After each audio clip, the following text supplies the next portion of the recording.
already live. Yeah, we're live now. Yeah, my grass around here, it's like we just had this house built that I'm in about a year and a half ago. And last year we started getting decent grass. I mean, there's a lot less, vacant mud spots in the yard. But I've got this like this green leafy stuff that's been growing in part of my yard. And I think it's from, we threw out straw and stuff. And I think there was some kind of whatever seed mixed in with that straw. And so I got it's like these little creeper green stalks that, they weren't bad. And then towards the end of the year, they've expanded. And I thought I killed them because I walked through the yard last fall with a hand sprayer and spot sprayed like 250 little clumps like this. And then I thought I was good. Well, they're back now. So I gotta figure that out before they take over the whole dang yard. But best thing to put out, I found peat moss on your seed, over your seed. Bet nobody was going to come on here for lawn and garden tips for the peat moss. Everybody's thinking about it. Peat moss. Okay. Yeah, peat moss. Put it over your seed. Well, I'll remember that. Right. I'm probably done messing with it in the spring, but this fall I'm gonna have to get after it and do a few things and just kind of sharpen it up. But I was just glad to not have like a muddy yard, Yeah. Like because there for a while it's like you couldn't even get off the concrete because it was muddy everywhere. It's crazy. Most fishermen, we don't care about our yards. No, that's what I was telling you this morning. I was like, I knew I had my. So here's the deal. Our dog, we got a little short dog. It's like a 13.5-pound dog. It's got about 6 inches of clearance underneath its belly. So when the grass gets up over 6 inches, well, not even 6 inches, it's probably got 5 inches of clearance. The grass starts rubbing its belly. She gets completely wet underneath. And then when she takes a dump in the yard, the grass is tall. You can't see where it's at because we always go out there and pick it up. And, so my wife said, hey, you've got to cut this grass because it's like an Easter egg hunt out there. I can't find what I need to pick up after she goes out there and does her business. So I knew that I had to get it done today. And I knew I was going to go fishing. And it's hard for me I knew I had to live stream. So I'm trying to balance everything. I'm like, okay, if I get off the water such and such time, it's an hour and 10-minute drive. It's going to take me, I can mow the front and the side and be okay. But that's going to take about 30 minutes. And then I got to take a shower. I'm going to try to do a little quick workout. I got to eat. And then I got to come down here and get all this going. So I was like, but time slotting everything. And I thought, wait a minute. If I just get up in the morning and cut the grass, that'd be one less thing I got to worry about all day. Because it'll be chirping at me all day long. I got to get off the water. And I'm kind of glad I did because you're in Missouri, aren't you? Yeah, I'm in Missouri. We're about 100 miles south of St. Louis, right on the Mississippi River. Because your grass is already that green that you need to mow it. It's pretty green. Yeah. Okay. We've had a lot of rain. We've had quite a bit of rain. Yeah, it started budding up about a week and a half ago. We've had several rain. We'll have a pretty good system run through. It'll rain for a couple days, and then we'll have some nice hot sunny weather, and it kind of shapes it up, and then we get some more rain come through. And this last thunderstorm we had a bunch of lightning and stuff. There's something about lightning and rain. I think I've heard that like lightning puts nitrogen into the atmosphere somehow, or it does something to the grass. But after you have a really good lightning storm and it rains, your grass just pops up big time, and that's what happened. So yeah, this is we're going to talk about lawn care, gardening, and all your grass seed needs here tonight. The way I've been fishing lately, I would probably be better off to talk about lawn care. Let me thank these sponsors real quick that help us along the way. Baitworks, of course, has been with us for quite a while, and I just got a hold of Jacob. He's sending me some codes because we're going to be giving away a $25 Baitworks gift card. And the guy that won last week, got his name written down here, William Heiler. I will get you taken care of probably tomorrow because I was waiting on Jacob to send me some stuff. So Baitworks, check them out there in Springfield, Missouri. They've got they're always running sales. They're always running flash sales, and I don't know what they got going this week, but I'm sure something's going on. So give them a look next time you're gonna order some stuff to get sent to your house for your spring expeditions. And also Bass Braid. Bass Braid is a premium 8-strand braid. I caught some fish on the sniping braid, which is under the Bass and Braid umbrella, or vice versa, today. So we're thinking about topwater right now. It's getting really close. I could have caught some topwater fish. I found a bunch of fish that were on a point pushing shad up, and it was awesome. I caught them on a jerk bait, but I could have thrown a topwater. And a lot of times I throw topwater on braid. So Bass and Braid, check them out next time you're looking for some braid. And so let's just dive in, Matt. I know you were on here. You were on here for a short time. It's been a while. You know, we were doing kind of an NPFL meet the anglers, but we really didn't get to dive into what you do. How'd you get started in the custom bait painting business? Well, I've kind of told the story before and make sure I tell it the same.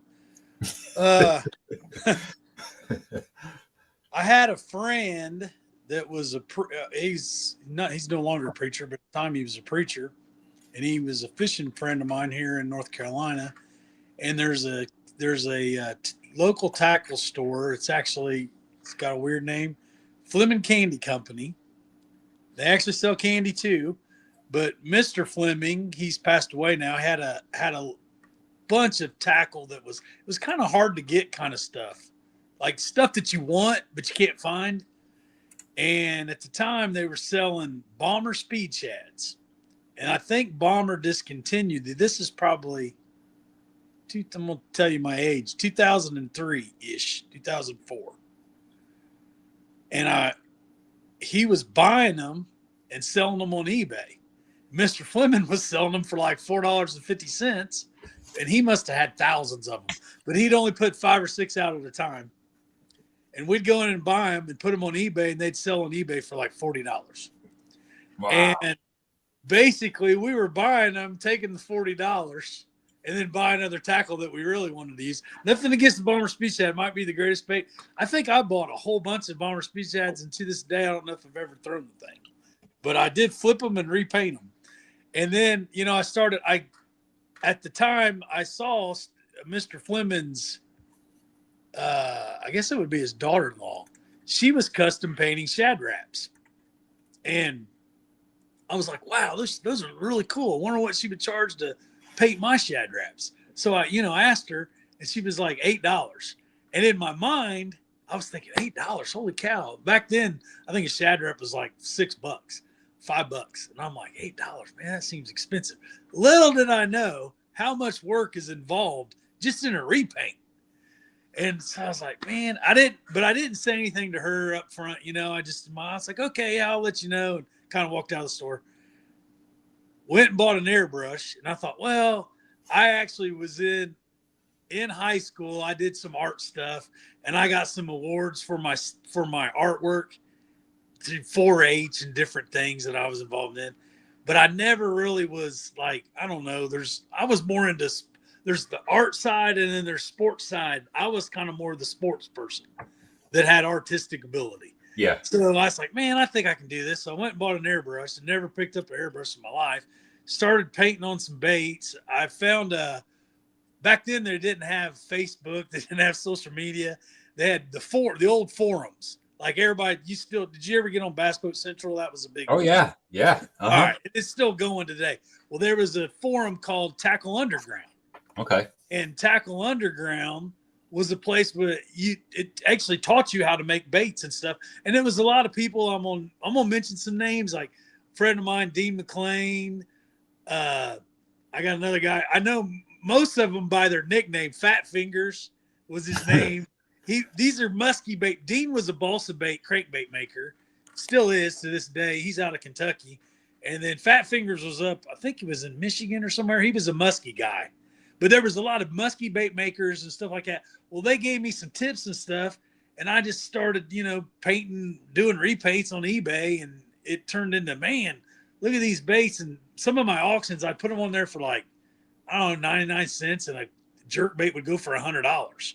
just for to tell you the truth, I probably made more money back per hour when I did repaints. But after a while, more and more people started seeing it. Then they started coming on eBay and doing repaints. And then competition just kind of drew my prices down. But that's how I kind of got into the bait business. And then later on, I said, I want to try to make my own designs. And I went to Hobby Lobby, picked up a piece of balsa wood, had never carved anything in my life, and just started carving. And I guess as a fisherman, I kind of knew the kind of style. I looked at other designs that were out there, but you kind of, there's general shapes that it has to be if it's a crankbait. I kind of started with crankbaits, and then I advanced onto the swim baits and topwater and different things like that. But I just carved out a design, had a lot of help from the people that had done it in the past on that forum. I could ask questions, and that's kind of how I started. And then I had a little bit of, I guess, a customer base from all the people that were buying repaints from me. So then when I put my first bait line, or I put a new bait on the Hoochie Mama, was one of my weight baits. That was one of the first baits that I put on the on eBay, and it just kind of took off because it has a different looking face and the colors that I put on it. And I auctioned it, and I started seeing the kind of prices I could get. And this was just a hobby for me at the time. I was still selling. I was actually an insurance agent. I sold for Progressive. I was an independent agent. And I was like, man, maybe I could do something with this. And, it started as a hobby and then just kind of just took off. There's the long story. I like it, man. I didn't. Yeah, but that's kind of how I started. And it slowly became my job. But I did it for fun at the start.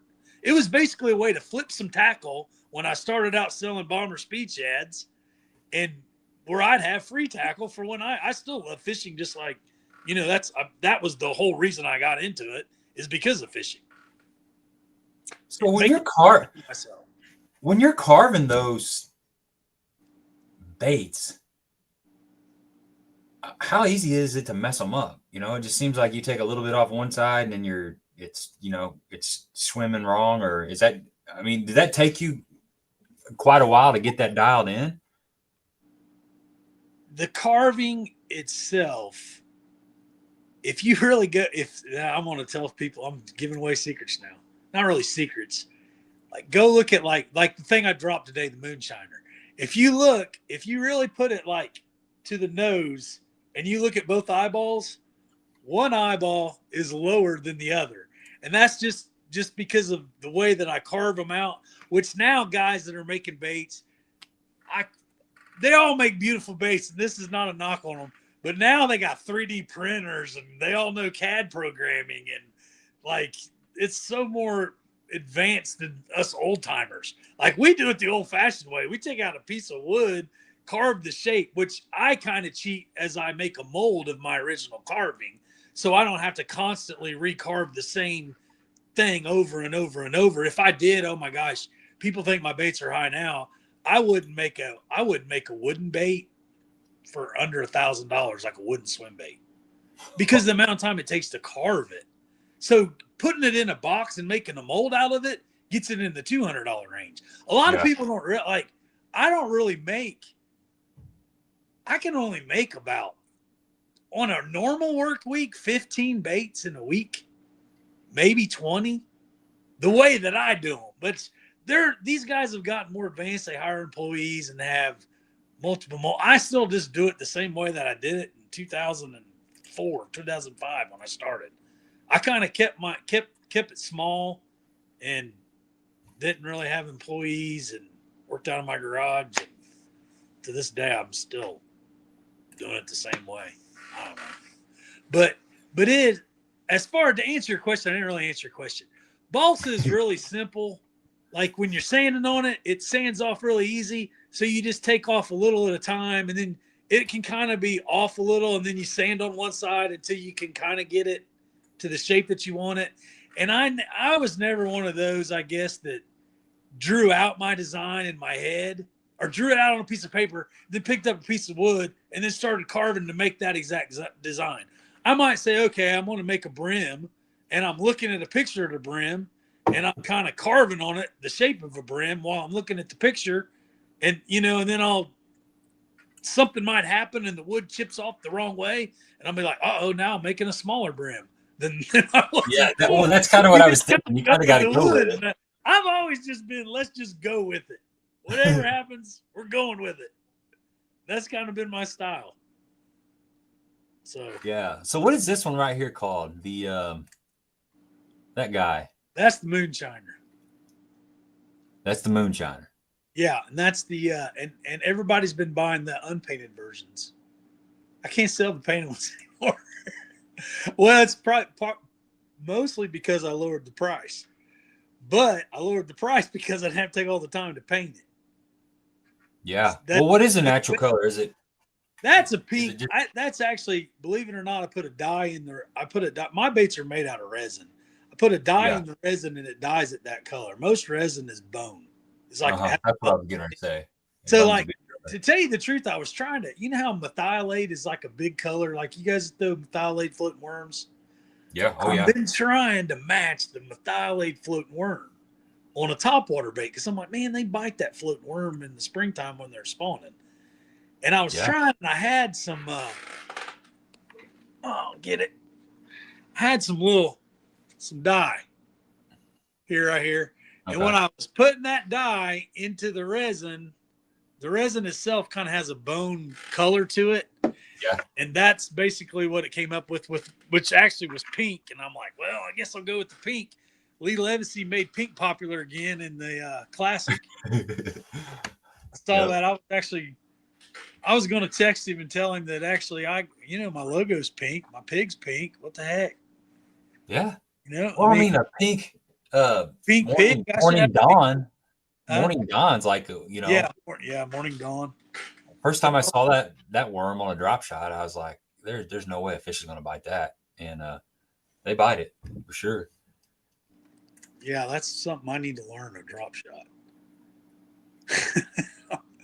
Well, I think you can figure that one out. That's an inside joke for my buddies if they are watching or whenever they watch this. So what's this one right here? That is probably that's one of the first crankbaits that I carved back. I probably started making that in like 2006. Who's that guy? Lizard. That's called, it's probably the worst name of any bait. It kind of looked like a lizard on the face. Yeah. And I don't know, at the time I was like, just back growing up in Indiana, we had a lot of smallmouth. I said goby, okay, lizard goby. So I named it a lizard goby. Of all the names that I got, it's probably the one that I didn't like. But it was at the beginning of when I started doing this, and everybody started calling it lizard goby, and it just stuck. So I call it lizard goby.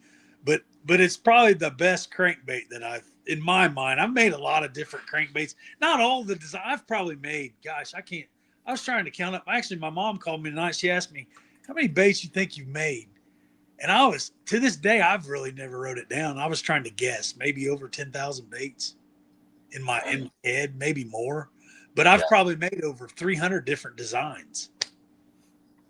I think that's a good name for it. I see the goby. I see the lizard in it. It's a great, dude. It's an awesome crankbait. It really is. But I started out making crankbaits. I'm probably now more known for my swim baits and top waters kind of stuff. But the first baits that I carved, that's the other red bait was the same bait. But most of the time I just put a crawfish on it and call it a day. Yeah. That's an interesting looking one. There's a lot going on there.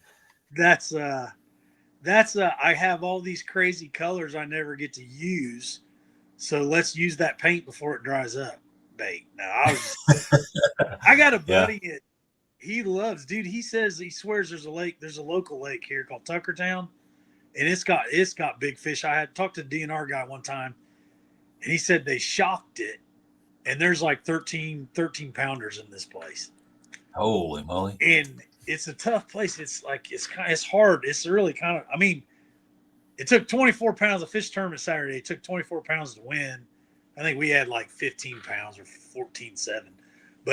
But there's big ones in this place, but it's still hard to get a bite in there. And But my buddy, he loves that color that I painted on that crankbait. He has me paint them on his glide baits. That color right there. Yes, he says they freaking love it at Tuckertown. God, well, it's like a buffet. Any color they'd ever want is in there. I call it the kitchen sink, man. Anything you don't know what color? Well, they biting this. They can take their pick, whatever color. Yeah, if you get a bite on it, you're like, I have no idea what color they want. You know, they want it all. That's a good looking paint too. That's actually, that's my son. Well, I call it Sugar Creek Sunfish because it was a creek that ran behind my house in Indiana, and the sunfish kind of were that similar to that color. Yeah, I've seen those before. Similar, a little bit less, maybe a little bit less of that light blue or that baby blue. Yeah, I started playing if you look back on some of my old ones, Gabe, I would just do all the little blue lines with a toothpick. Yeah. Dude, you guys know how long it takes to do those lines with it. It takes forever. So I was playing around with some of my I kind of get ideas from just stuff that's laying around. And I had the filter stuff that's in my paint booth. And I kind of ripped it off and I, basically it's like a sponge technique, I guess, but I'm just using the airbrush filter from my airbrush booth. And I was dipping it in the blue paint and I started dabbing it on the paper. And I was like, dang, that's kind of the same little dots all over the brim. But, I'm trying to, if you smash too hard, then it's a mess. So you start this and you're trying to pull some of the fibers to where it's just like little fingers. So then it's almost like a crappie pattern where you just tapping it and then that's it. So and I started playing around. That's kind of one of the first, it's like a new technique and I'm trying to master it in a way. Because over time, you just get tired of the scales and painting the shad. And everybody's the last 2 years, dude, it's just been glide bait central. Foil this glide, foil this, foil. And it's like, man, I got all this other stuff I can do. I get bored. It feels like factory work when you're painting the same thing over and over and over. Yeah, because I mean, at this point in your career, I mean, you're an artist.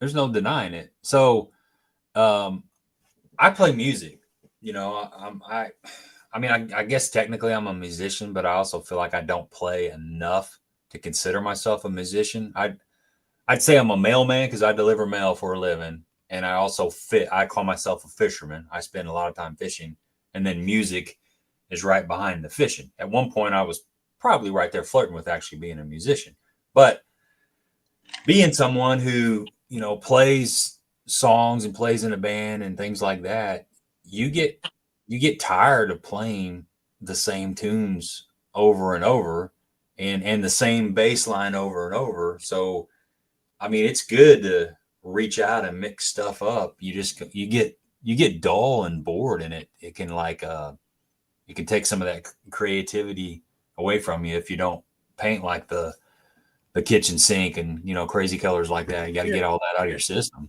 Well, that's kind of, when I do stuff like that, that's kind of like, I used to do stuff like take 5 of the weirdest colors and see what I could come up with. That was when I first started. I could sit out in this shop for hours because I wasn't looking at I'm going to make money. This is a career. I truly like doing it. So I wanted to see what I could create. So it was kind of like, I'm kind of high strung, if you guys couldn't tell by this already. So it's the only time it actually would relax. I'm ADD in everything I do. And when I go fishing, I'm kind of relaxed. And when I do this, it kind of slows me down and relaxes me. People are like, what music do you listen to? I'm like, dude, I listen to Christopher Cross, sailing and stuff like that when I'm painting because I need to be relaxed. If I turn on hard metal stuff, dude, I can't do it. I can't paint. I have to have elevator music going on my shop. Yeah. All your baits just get black matted when you're listening to really heavy stuff. I don't know. I just can't. I don't know. Now when I'm clear coating, I put on that kind of stuff because I just want it to get over. I can't, to this day I hate clear coating. That's the only. Well, that bait right there that we're looking at, that's amazing. What? You know the How crazy. much? I've tried Yeah, to do that pattern again, and I don't remember what I did.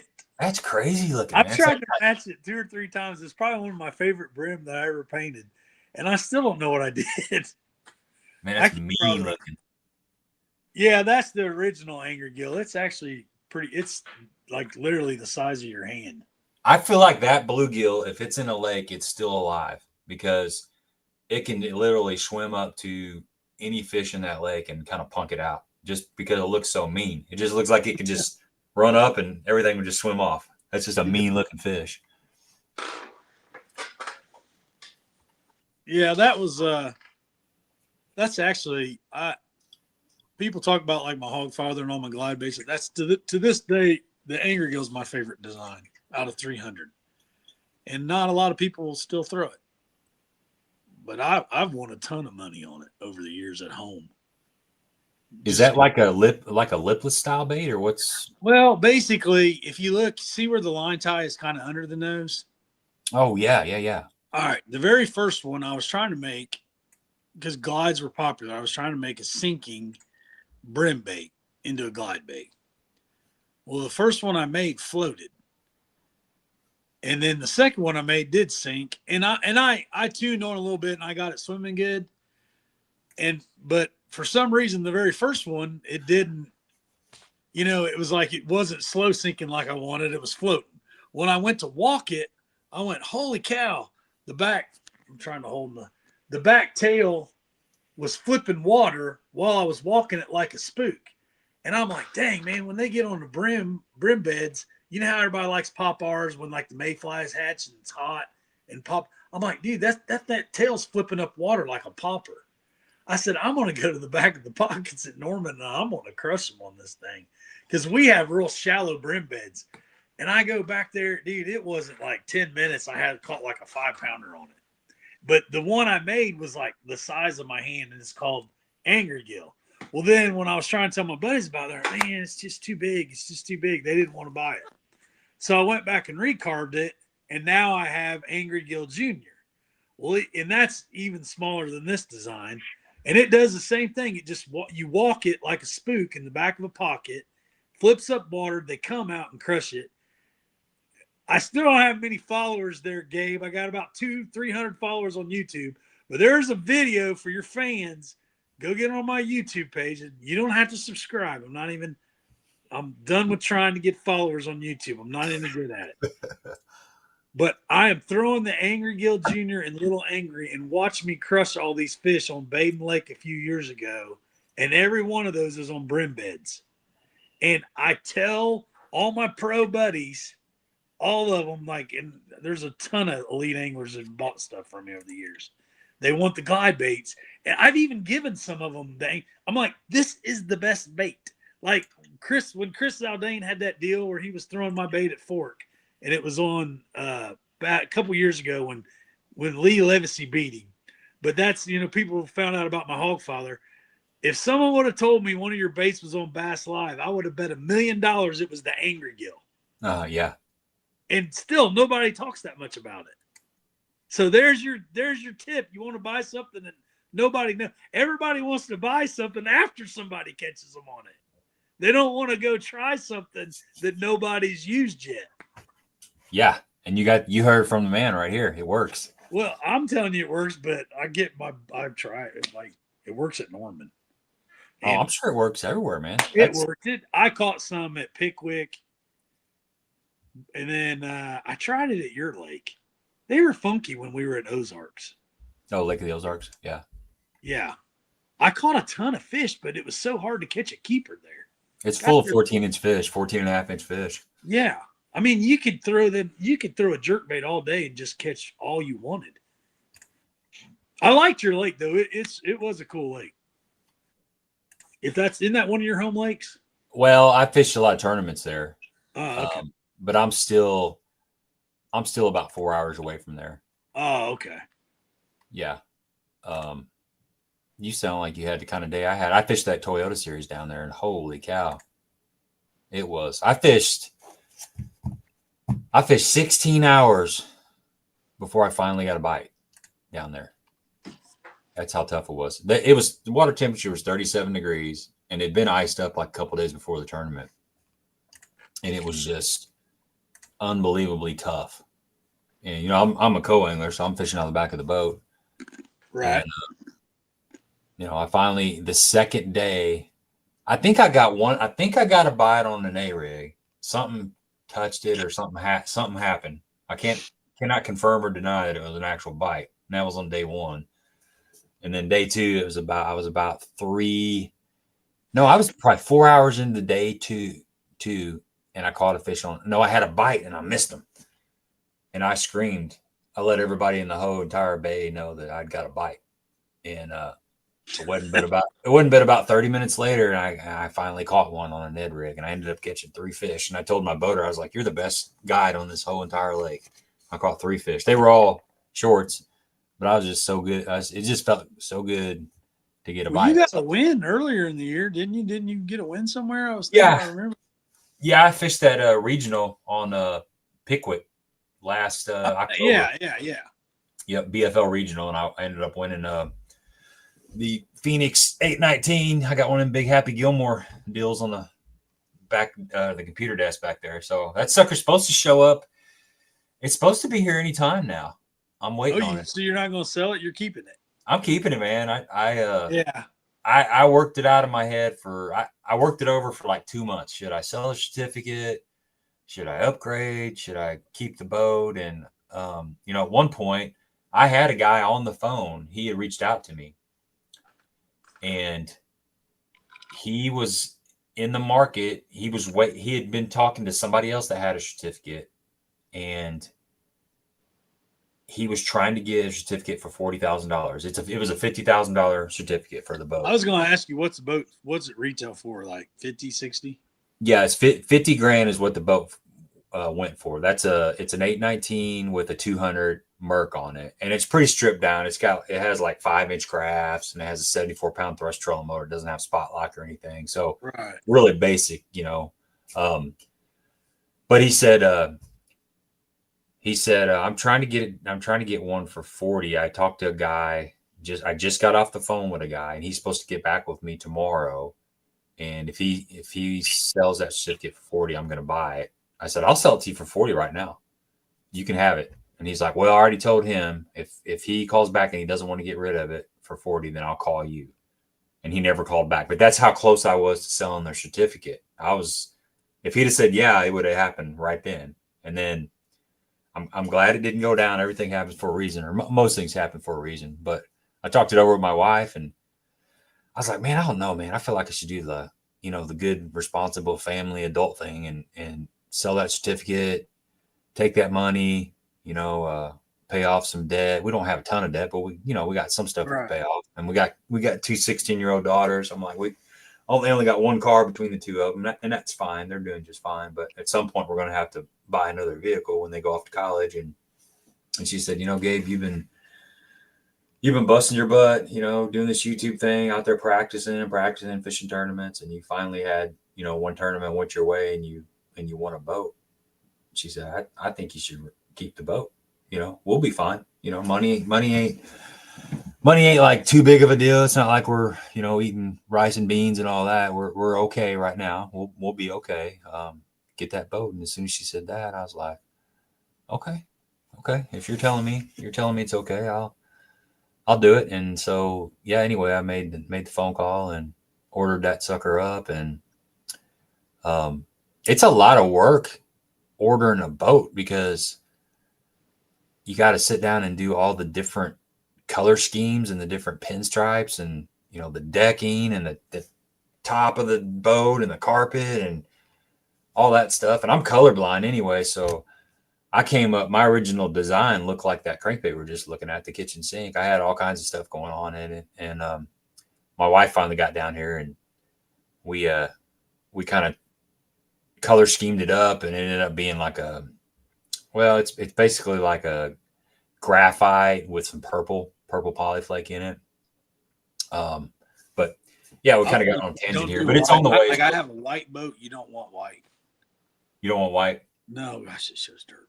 Which mine's wrapped, but I got a deal at the Great Outdoors. I'll give a shout out to those guys. It's a local place here, and Tyler was there. He's like, it was like the only Camus that had the Yamaha, and at the time, and I'm not. This is a couple years back. Mercury was having a problem with. There was something with the shift. There's something in the Mercury when it first came out. I can't even remember what it was, but I wanted the Yamaha. That's the reason. And it was the only Camus he still had, but it happened to be white. And then he was like, you don't really want white. Why? It's white. What's the matter? It shows dirt. And I was like, I'm going to get it wrapped. And it's fine. But no, it shows dirt. Brad was yelling at me at the NPFL at Santee. I sucked anyway, but he's like, man, make sure you wash your boat. I'm like, I've washed my boat twice in 4 years. But I think I need to wash the stink off of it because it's. You're just like me, dude. On the same way. I'm still at Santee trying to catch a freaking limit. A month later, I'm joking. Well, I fish out of a John boat. Like right now, I got a 16-foot John boat. And one of my favorite things about a John boat is you really don't have to wash it. You just fish out of it pretty much. I said something to my wife, like, I was asking her about how I could clean the carpet. She's like, it's a boat. And she's right. The minute you clean it, it's a week later, it's dirty. So if you never clean it, you can just say, oh, yeah, I washed it last week. Well, and you can get in the cleanest lake. We got a lake over here in Southern Illinois. I fish over in Southern Illinois a lot. Most of those lakes are like an hour to hour and a half from my house. And there's a lake called Kincaid, and it's pretty clear. I mean, you dump your boat in, and it's in the summertime. It's like 10-foot visibility. It's nice. Yeah, you're like, this is a safe boat. There's a safe lake to have a clean boat running around in. No, it don't matter. You put it back up on the trailer and you get it to the house, and there's like somehow there's a scum line out of the cleanest lake that we have in this area. And, I mean, ideally you should probably scrub it down. I got my buddy Mike that I fish with a lot. He fishes Lake of the Ozarks a lot. He's real diligent about wiping his boat down. He'll pull it out and he'll wipe her down. He's got some fancy scrub stuff that it smells beautiful. We spray it all down and we wipe it all down real good. We do the power poles and we do the Mercury motor and all that, the trailer fenders, and he does that every time and his boat looks great. But you gotta it's kind of like cleaning fish, and people always ask me, they're like, don't you keep fish? And I'm like, no, I don't keep fish because that's time that I would have to budget to clean the fish. I would rather just keep on fishing and throw them back. Now, when I retire and I got more time, I'm gonna be stacking some crappie in the freezer for sure. But as of now, I'd rather take that 30, 45 minutes and just keep on fishing. So yeah, things will change when I retire. I have a little more time to do all that side stuff. Let's see here. Okay, I got a couple questions. One is, what is the most difficult pattern for you to paint? And then what is something that comes a little more natural to you? I wouldn't say none of them are really, I don't know. You got to process. Yeah, it's like some take longer. There's just more steps. Like Brim take longer because there's just more steps. But none of what, like when you guys say, oh, he's an artist, and I think, I even told somebody once, it was like, if you really want to learn how to do this, you'll figure it out. And it's kind of what I did. And it's like the first time you pick up a bait caster, you backlash it. I remember when I was 12 and I tried to throw my dad's bait caster and it's a backlash. The more you practice at it, the better you get at it. And when I go back and look at some of the stuff that I did when I first started to now, it's just, I just kept getting better and better at, and I'm not trying to that sounds kind of cocky. I'm not trying to sound cocky. You got better with practice is what I'm trying to say. Just like you get better at throwing a bait caster with practice. So what is complicated? I guess it's complicated the first one that I do it, but the 27th time I do it, it's better than the first one. And then the 100th time I do it, you just get better. So kind of like when I always made a new design, people always wanted the first bait of the new design. Yeah, if you're a collector. But if you're an actual fisherman, you don't want the very first one that I made of the first design. You want the 7th or 8th one. because after I make the first one, then I'm like, oh, I need to do this to it, and then this one, and then before you know it, you kind of just evolves. Then you get it to exactly the way you want it. Is that so? I know I'm That getting makes sense. around. Does that make sense? So It does. I guess brim are the hardest. They're not hard to paint. It's just there's a lot of steps to a brim. Where shad, it's usually white, silver. There's only so many ways you can go with the shad. Like that yellow perch. I like that. The perch? Yeah, that looks good. Yeah, that there's a tons of different ways to do a perch. But perch are big in your area and up north, but they're not here where we live. But it is a big color up in like in Canada and Michigan. I guess you guys have. Do you have a lot of perch in as bait forage? Well, you know what? The first time I ever really caught a yellow perch was at Kentucky Lake. I didn't realize they were in there. But there are yellow perch in Kentucky Lake, and this is probably 15 years ago. I caught a yellow perch. But as far as like our normal lakes just around the house, you know, we have white bass, but maybe some yellow bass, but we don't have an actual yellow perch. It's just mostly gizzard shad. Yeah, they were big forage in Canada. We used to go to Canada every year with my dad back before I got married. When I still lived in Indiana before I moved to North Carolina, probably up until I was 27. I went every year from the time I was 7 to 27. And dude, there was tons of perch in Canada. Mm-hmm. Now I would think back, I'm like, wish I had the baits that I make now to go to Canada, catch those giant muskie and pike. Oh, yeah. So that foiling process, that's time consuming too, I guess. Okay. But once you get the foil on, the foil baits don't take me very long to paint because it's just highlighting the foil. So it's just a lot of transparent paint. You're letting the foil do its job, and you're just touching it up a little bit.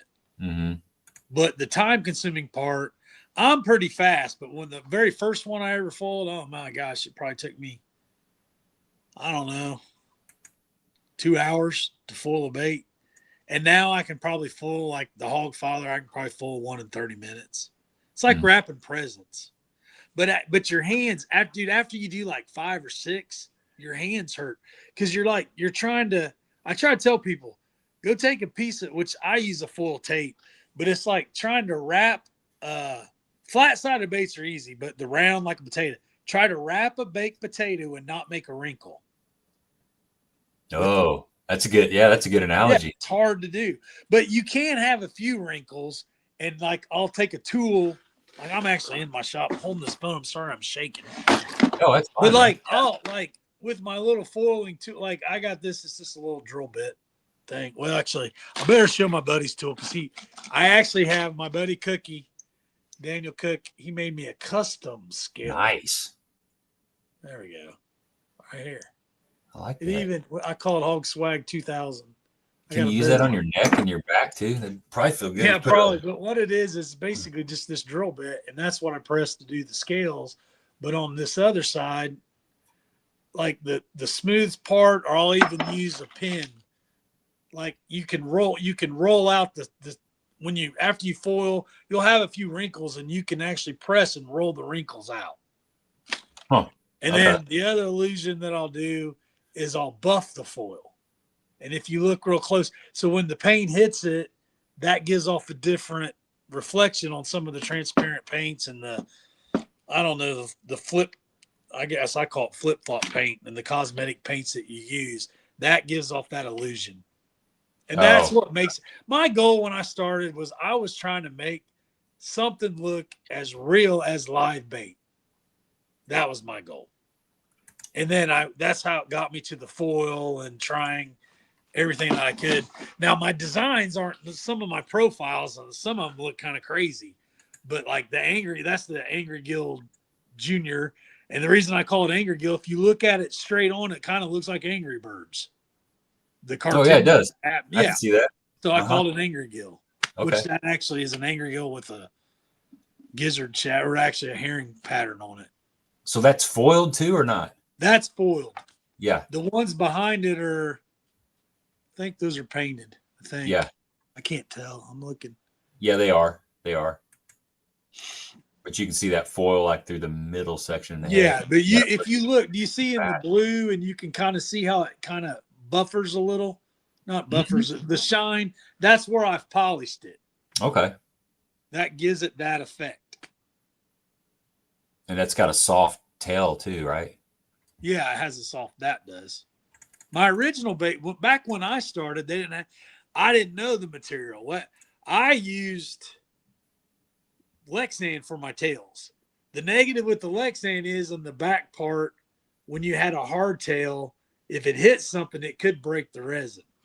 So we all switched up and started using soft tails. And actually, I know the guy. He used to be on our group. Believe it or not, I'll give you guys some history. I actually know his name was John Hopkins.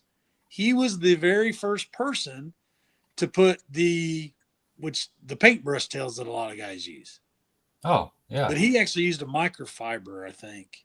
So I actually remember when he did it.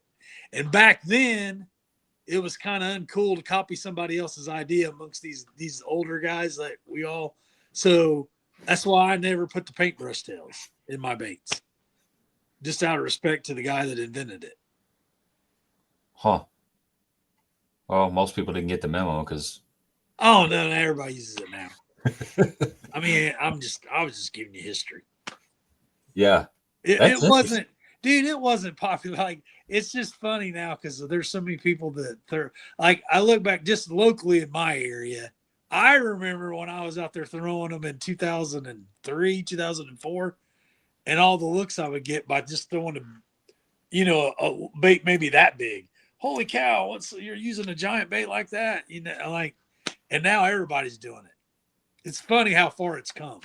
Yeah, I mean, I was the same way for forever. I remember, heck, I remember even looking at a 4-inch swim bait, and thinking that is way too big. And then, now it's like a 6-inch just looks kind of small. 7-inch looks, pretty much normal. Like a 6 to 7 inch is what a 3-inch used to look like to me. It's once you catch something on it and get some confidence, you kind of that's when I started. I had friends in California, and they'd been around in California for a while, and I was like, holy cow! And I thought those 6-inch baits were big, and then later on they were, they're like, trust me, you'll think it's small later. And now I look back on what they were saying, they were right. Yeah, it doesn't even seem. I guess it just seems like what you think of a crankbait to me now. Like that just seems like a bait. I just pick it up and tie it on and throw it. Yeah, remember when you first saw like that 6XD, 8XD, 10XD, you thought that was huge. Like when they came out with that 10XD, it's like 10XD. Yeah. That's a giant bait. But then you look at some of these baits and some of the baits that we're imitating, right? Like we're imitating trying to imitate a gizzard shad. And we've all been to the lake and we've seen that gizzard shad go by. Put that gizzard shad on a tape and see how long that gizzard shad really is. It's probably a 10 to 14-inch gizzard shad, some of those big ones that those big bass are chasing out of the grass. Like, that's a big gizzard shad. And that's half of what we're throwing. Something I noticed, though, at Ozarks was and I ended up coming home and I carved it. And I wish I had it. There was a lot of 6-inch gizzards at the Ozarks when I was tons up around the bait. Yeah. I saw a bunch of this weekend over our local lake. I saw a bunch of them getting chased out of some shallow areas, and it's like, ooh, I like seeing that because that means I can start throwing bigger baits. So yeah. Now it doesn't matter. You just use forward-facing sonar and throw them all the time. That's basically. Well, I mean, it's one of the things that forward-facing sonars taught. Like even me, I thought there was a time for the glide baits, but now I'm starting to find out it's anytime. I use them more for locating a lot of times. Like if they won't, a lot of times they won't commit to it, or I'm not good enough to get them to commit to it. But I can, when they're locked on the bottom and you just can't see them, you just see them, that little ripple where the bottom's alive. You throw that glide bait over the top of them. I like to weight mine and get it down there in 10, 12 foot of water. And about halfway down, you start seeing them just nosing up. Yeah, that's something that's changed over the years that even I have to. Like, I'm trying to do this so you guys can see. When I started, they wanted glide baits to sink. I'm sorry, so slow, like that, real slow. Like one of the first big names that people heard, Brian Thrift bought some. Brian Thrift and Brian New both were probably the first elite pros that everybody's heard of, and they're from my home area. And Thrift came to my shop one time, and he was like one that, I mean, Thrift likes his glide bait. I mean, it was painful. He didn't want it to sink fast at all. So then I'm more like just, I like mine to sink probably, I don't know, a foot every 2 or 3 seconds. But part of this, because of where we live, they spawn pretty shallow, and then we want it in front of their face. But as forward-facing sonar came out, guys started going out deep. Like Milliken was one of the ones that's, kind of probably made it popular on YouTube. But they started sinking them and getting them down in 20, like what you're talking about, JB. Yep. And even me, it's like, I honestly think they should have a spring version glide. Like, how we have shallow running crankbait, deep running crankbait. Glide baits should now be spring, like, which I guess they do slow sink, medium sink, fast sink, which I will tell you this, all the custom guys will tell you. If you make 100 baits, they all sink pretty close, but when you're really like me in a garage, the one man show guys, you'll make 10 baits, 2 will float, 2 will sink fast, 2 will sink in the middle, and you made them all exactly the same with the same weight. Is there a way to combat that by like drilling a weight chamber? Where I live in North Carolina, it's called have a controlled environment. And what I have found is humidity affects resin. Okay. But what I've also found is humidity actually might be my friend, because humidity makes stuff more buoyant than normal. So I've always thought, maybe my baits swim really good because of the moisture in the air where I'm casting them versus in a drier climate, because we put stuff in the resin that makes it float. Hear me out. This is a theory now. I'm not talking, but I'm saying, okay, if there's more buoyancy, then I'm putting more weight, which gives it more balance because it has more buoyancy pulling it up with the weight pulling it down, which makes it stable, which will make it swim better. Does that make sense? Yeah. So it's not diving as it's swimming. It's swimming horizontal. Well, I mean, it's just the resistance. The resistance of this is so hard because my camera is backwards. Sorry. If this is the bait, the buoyancy pulls it up, the weight in the belly or the ballast of it pulls it down. The what is the word I'm looking for? The back and forth. What's it? The Blair Witch Project? No, there's a word for it. Resistance. The resistance of each other. Like the weight wants to pull it down and the buoyancy wants to pull it up. That resistance is what's balancing your bait and keeping it upright. Because if you just put like when I tell people I make a bait out of resin, well, this is one of the first mistakes I made. I found out you have to put something in the resin to make resin be buoyant. Pure resin sinks. So my first baits were all laying like this and sinking. I'm like, what the heck? It's not even sitting upright. Those are deep divers. Back to the drawing board, and I'm like, oh crap, you're supposed to put micro balloons in it. Well, then you start putting micro balloons. Well, then, okay, it still sinks. Okay, I need to add more micro balloons. Well, then you start putting more micro balloons in it. You start finding out what's even more buoyant. Oh, now it's brittle and it breaks. So these are the trial and error things that you go through till you find the right mix ratio. So like I have a different mix ratio for glide baits than I do for my crankbaits or my topwater baits. Or here's another tip. Never buy a bait from me that's a floating bait in the winter. Back to the moisture. You want to buy a bait from me that's casted in the summer if it's topwater. Does that make sense? Because of the buoyancy, there's more moisture. It's like they float better in the summer. Since then, I've casted my parts in the summer. But back then when I was doing this, I started figuring out, man, vice versa, I want to cast all my glide bait parts in the winter, not in the summer. Because those are the sinking baits. Huh. So what does water temperature have anything to do with it? Water temperature, yeah, that's okay. going back to thrift, where I said thrift like this just to barely sink, like, I mean, just barely. That bait, and if I made that bait and my test tank was 50 degrees, in July, that bait would float when the water's 80 degrees or 85 degrees. The warmer water causes warmer baits water to float. But yes. So if you buy a faster sinking bait and the guy made it in 40-degree water, or in the summer and in 80, and he was testing it in 80-degree water, it's really going to sink fast when you try to use it in the winter. Right.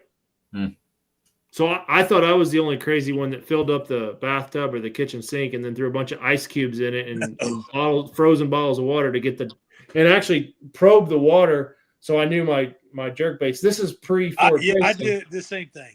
That my jerk baits would stay perfectly level. You actually want your jerk bait to sink. I know that now, but like working on them, I want them to a slow sink, not a Well, check this out. If it's floating in the, I mean, if it's suspending in the sink with no line on it or nothing, when you tie it on a rod that's got 10-pound fluorocarbon and you make that fluorocarbon is going to pull it down. Yep. You know, that's something I learned with forward-facing sonar. We've talked about this on here before, but I didn't know that was actually going on until I actually could see what the bait was doing. But you can even have one that kind of rises a little bit. And it'll still pull it down. You put 20, it'll sink faster. Because it's heavier. You know what I learned with forward-facing sonar? I really suck at fishing. Like, really bad. Like, they come and look at it and they go away and they come and they go away. And they've been doing that the whole time. That's why I don't like it, because I can't catch them on it. That's the all thing political I'll say about forward-facing sonar. I don't care if they keep it or they don't keep it. I've tried it. I'm not good at it. I'm not good at it, but I still like to play it's fun, but it frustrates me more. Like, well, I tell you what, I'd rather not know. you learn so much though if you're truly paying attention to it and how the fish are reacting. Like I made adjustments this weekend like that. I caught now.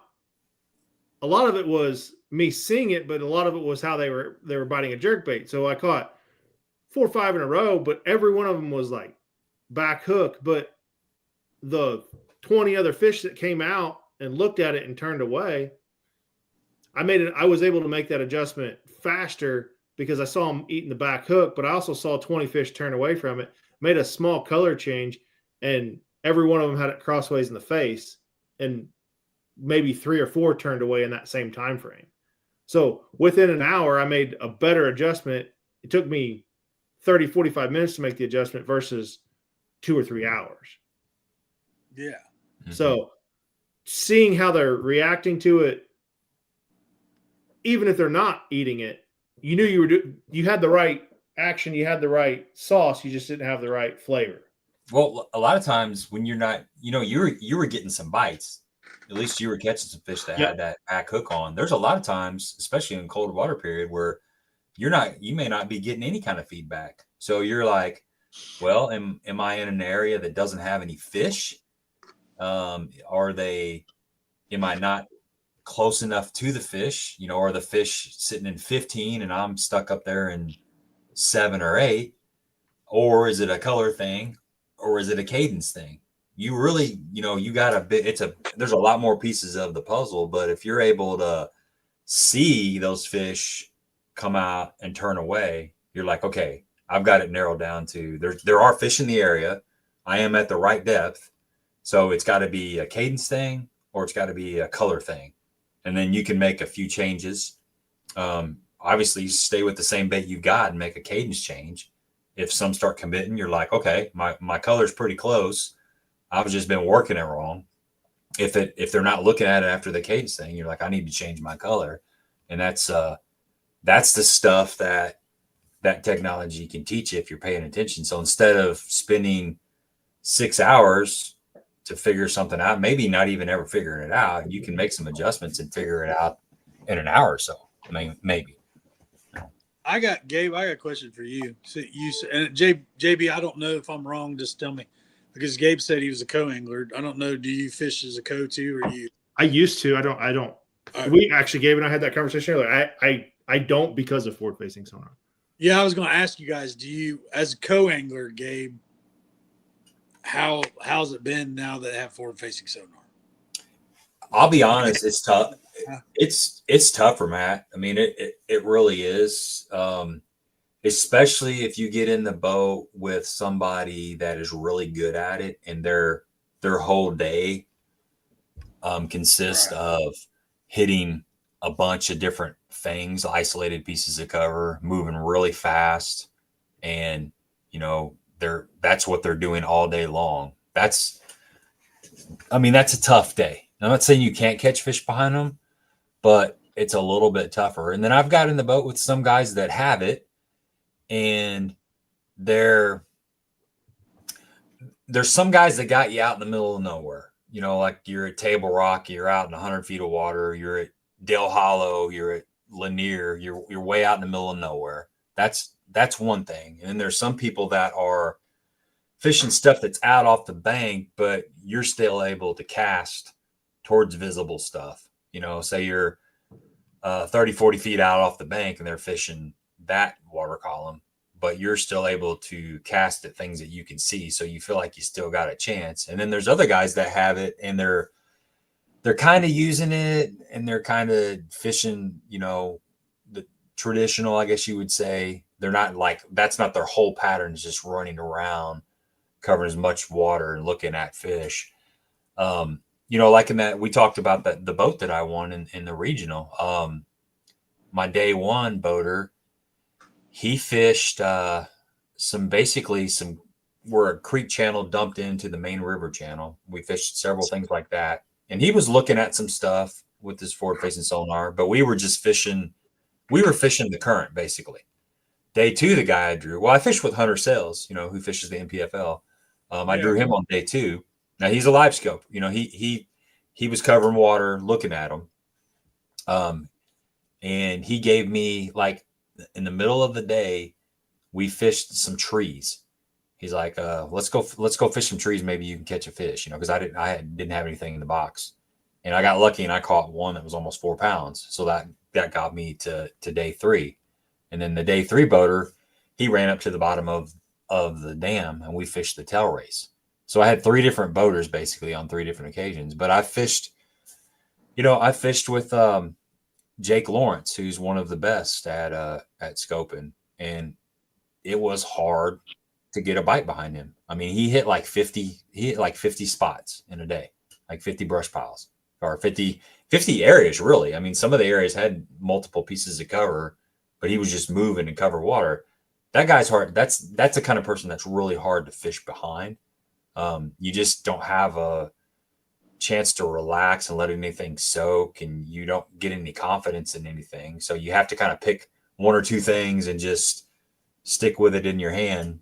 But that's kind of the long answer to your question, but it is definitely tougher. There's some things you can do that I'm starting to figure out on ways to get bites behind people, but it's changed the game for sure. I mean, I'm not saying I'm not saying it shouldn't be in there. We sign up for it. It's a 50-50 shot on who we get behind, who we get in the back of the boat with, I mean, there's been days where I'll draw some, like this last BFL I fished in Kentucky Lake. The guy I drew, we fished the bank super, super slow. The fish weren't on the bank. I mean, there were a lot of shorts on the bank, but you give me that same guy in May, I'm going to be in contention of getting a top 10 for sure because of the way we fished. But there was somebody else in that same tournament that drew somebody that was out in the middle of nowhere scoping. So you just take that chance fishing out of the back of the boat. It's kind of it's a crap. Yeah, I could, if you drew me as your boater, I guess I don't know. I couldn't do that to you. Yeah. Yes.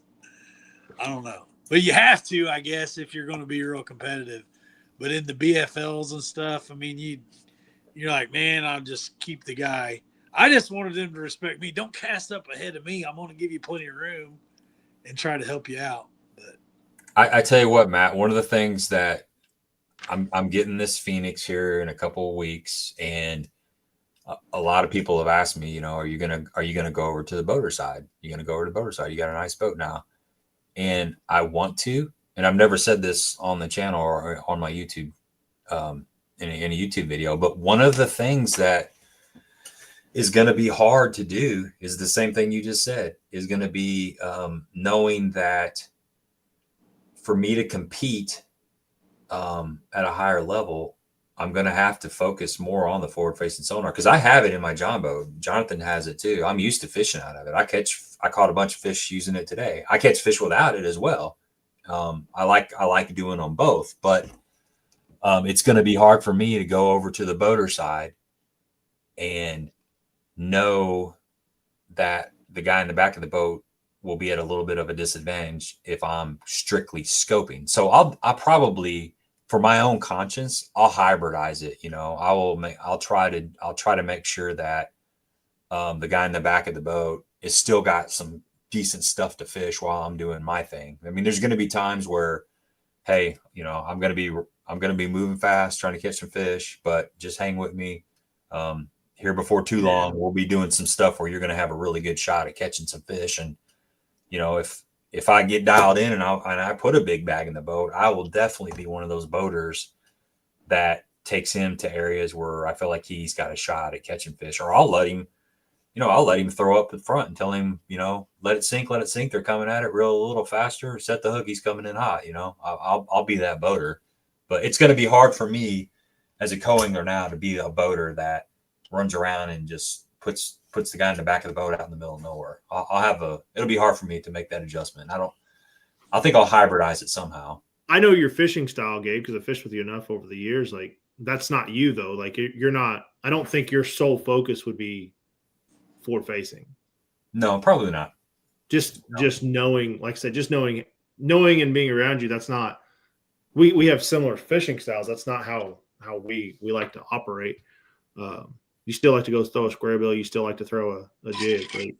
Yeah. And I'll be more vocal too with the person in the back of the boat. You know, some guys are just ultra focused on that front looker and they're really quiet. You know, all their processing power is like focused on that.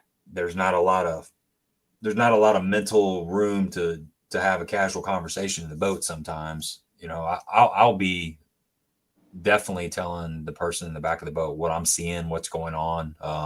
You know, I threw at this brush pile a couple times. There's fish in it. I can't get them to bite. So as we pull up, you know, make a couple casts towards the corner of that dock. There's a brush pile sitting down there. Maybe you're throwing something different.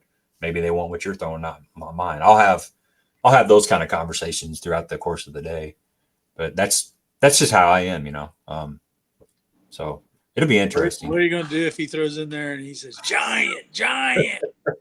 I'll knock it off at the net. The next brush pile, and you're like, I couldn't catch him. Go ahead, throw in there. And he catches another giant. You get to the third one, you're going to probably not. No, I'm going to do it, JB. I'm going to find out what he's throwing. I'm entitled. Like, screw this guy. Well, you know, Matt, you say that. I've had that happen way before forward facing and all that. Like, yeah.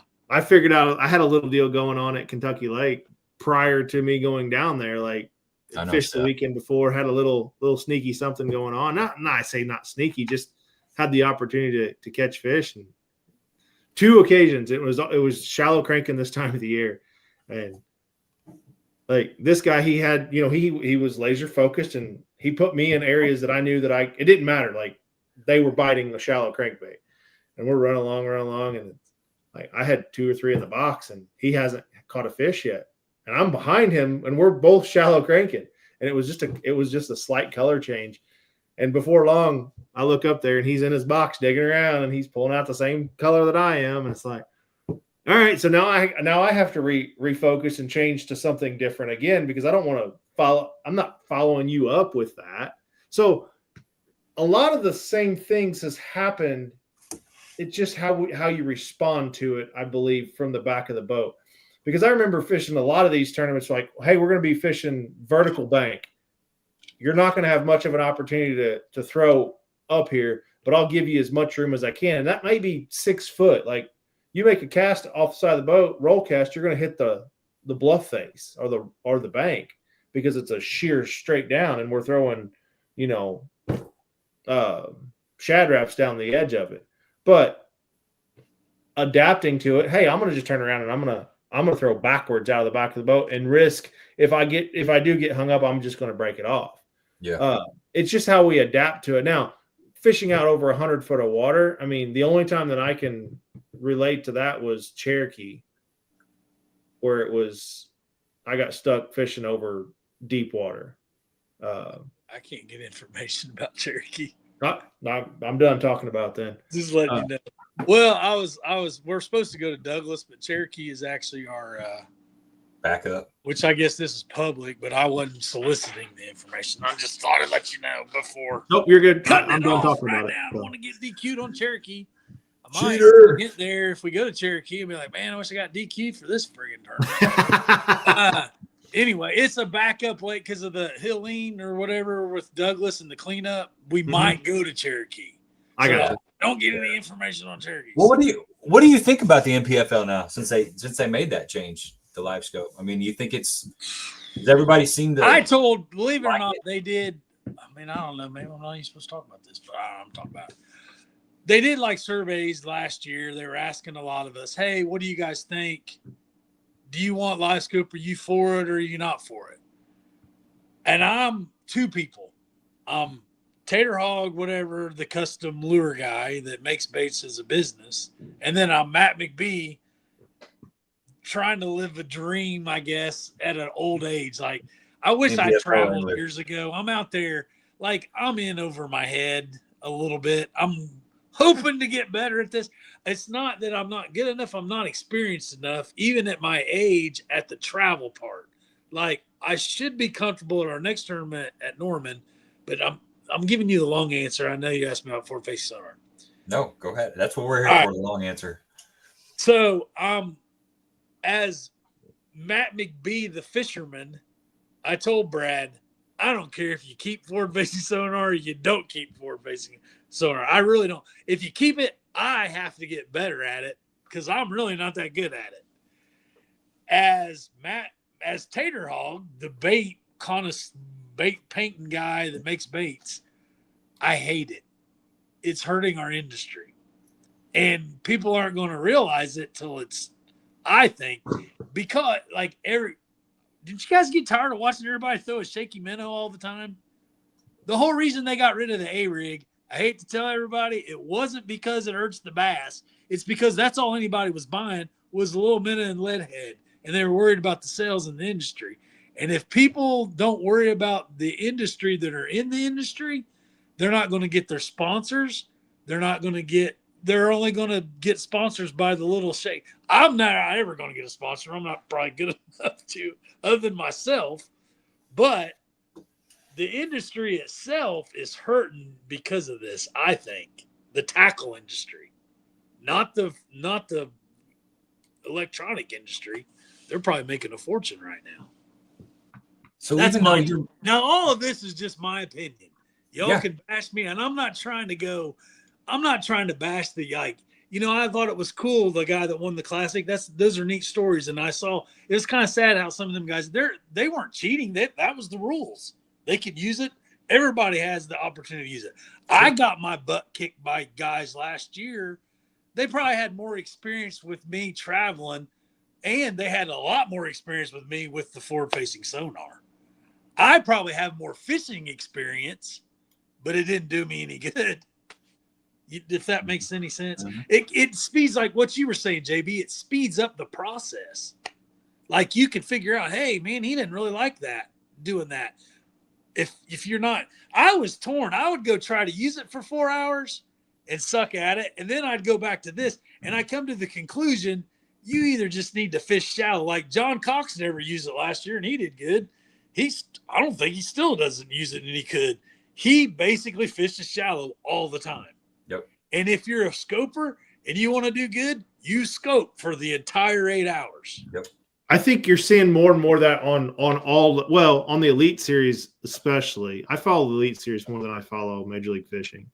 And I follow the NPFL as well. But I think this was like a pivotal year for a lot of those guys. Like, I'm either going to go all in on it and I'm going to adopt forward-facing sonar, or I'm just going to throw the towel and say, screw it. I got here by fishing shallow, or I got here by fishing the way I want to fish. That's how I'm going to do it. And if I get lucky over the next 4 days, I'll win that tournament, or I'll have a really, really good finish. I think the problem is in what we're seeing, and this year will be a telltale year with the NPFL, no forward-facing sonar, fishing some of the same bodies of water that we see on the Elite Series, we see on MLF, what the weights are. And I think that's what I'm most curious about is we already know it takes more to win a derby with forward-facing sonar. I mean, we can all agree on that. It's taking higher weights to even, I mean, the 20 or 30 is the new 20. Like, to go out and catch 20 and you get 40 or 50th place, like, what? that doesn't compute with my brain. A 20 is a good day for me. Like, but yeah, they're even up at, like, when you look at the local stuff, they're up higher than normal. Yeah. So I think the telltale will be the NPFL, but the guys that, 17 a day, the old Rick Clunn movement with, you catch 12, 13 pounds a day, you're going to win Angler of the Year if you do that all year long. Hell, if you don't catch 17 or 18 pounds a day, you may not make the Classic over the course of an Elite Series. Yeah. So I don't know. Weights have gone up. I think you can still do it without the let's call it the John Cox way. I think you can still do it the John Cox way. Well, here's a really cool. You mentioned Matt. You mentioned the Classic. So you got Easton Fothergill sitting out off the bank a little bit, and you got Lee Livesey fishing tighter. Well, Ethan's picking off a lot of those fish before they get to Lee. There's going to be times where, you'd say if you were a shallow fisherman, there's definitely times of the year where you're going to have a lot. You're going to be able to compete with the guys that are fishing out off the bank because a lot of your bigger spawners are going to be, in 6 foot of water or less. So you're going to be around them. But those fish are also, there's always fish out there too.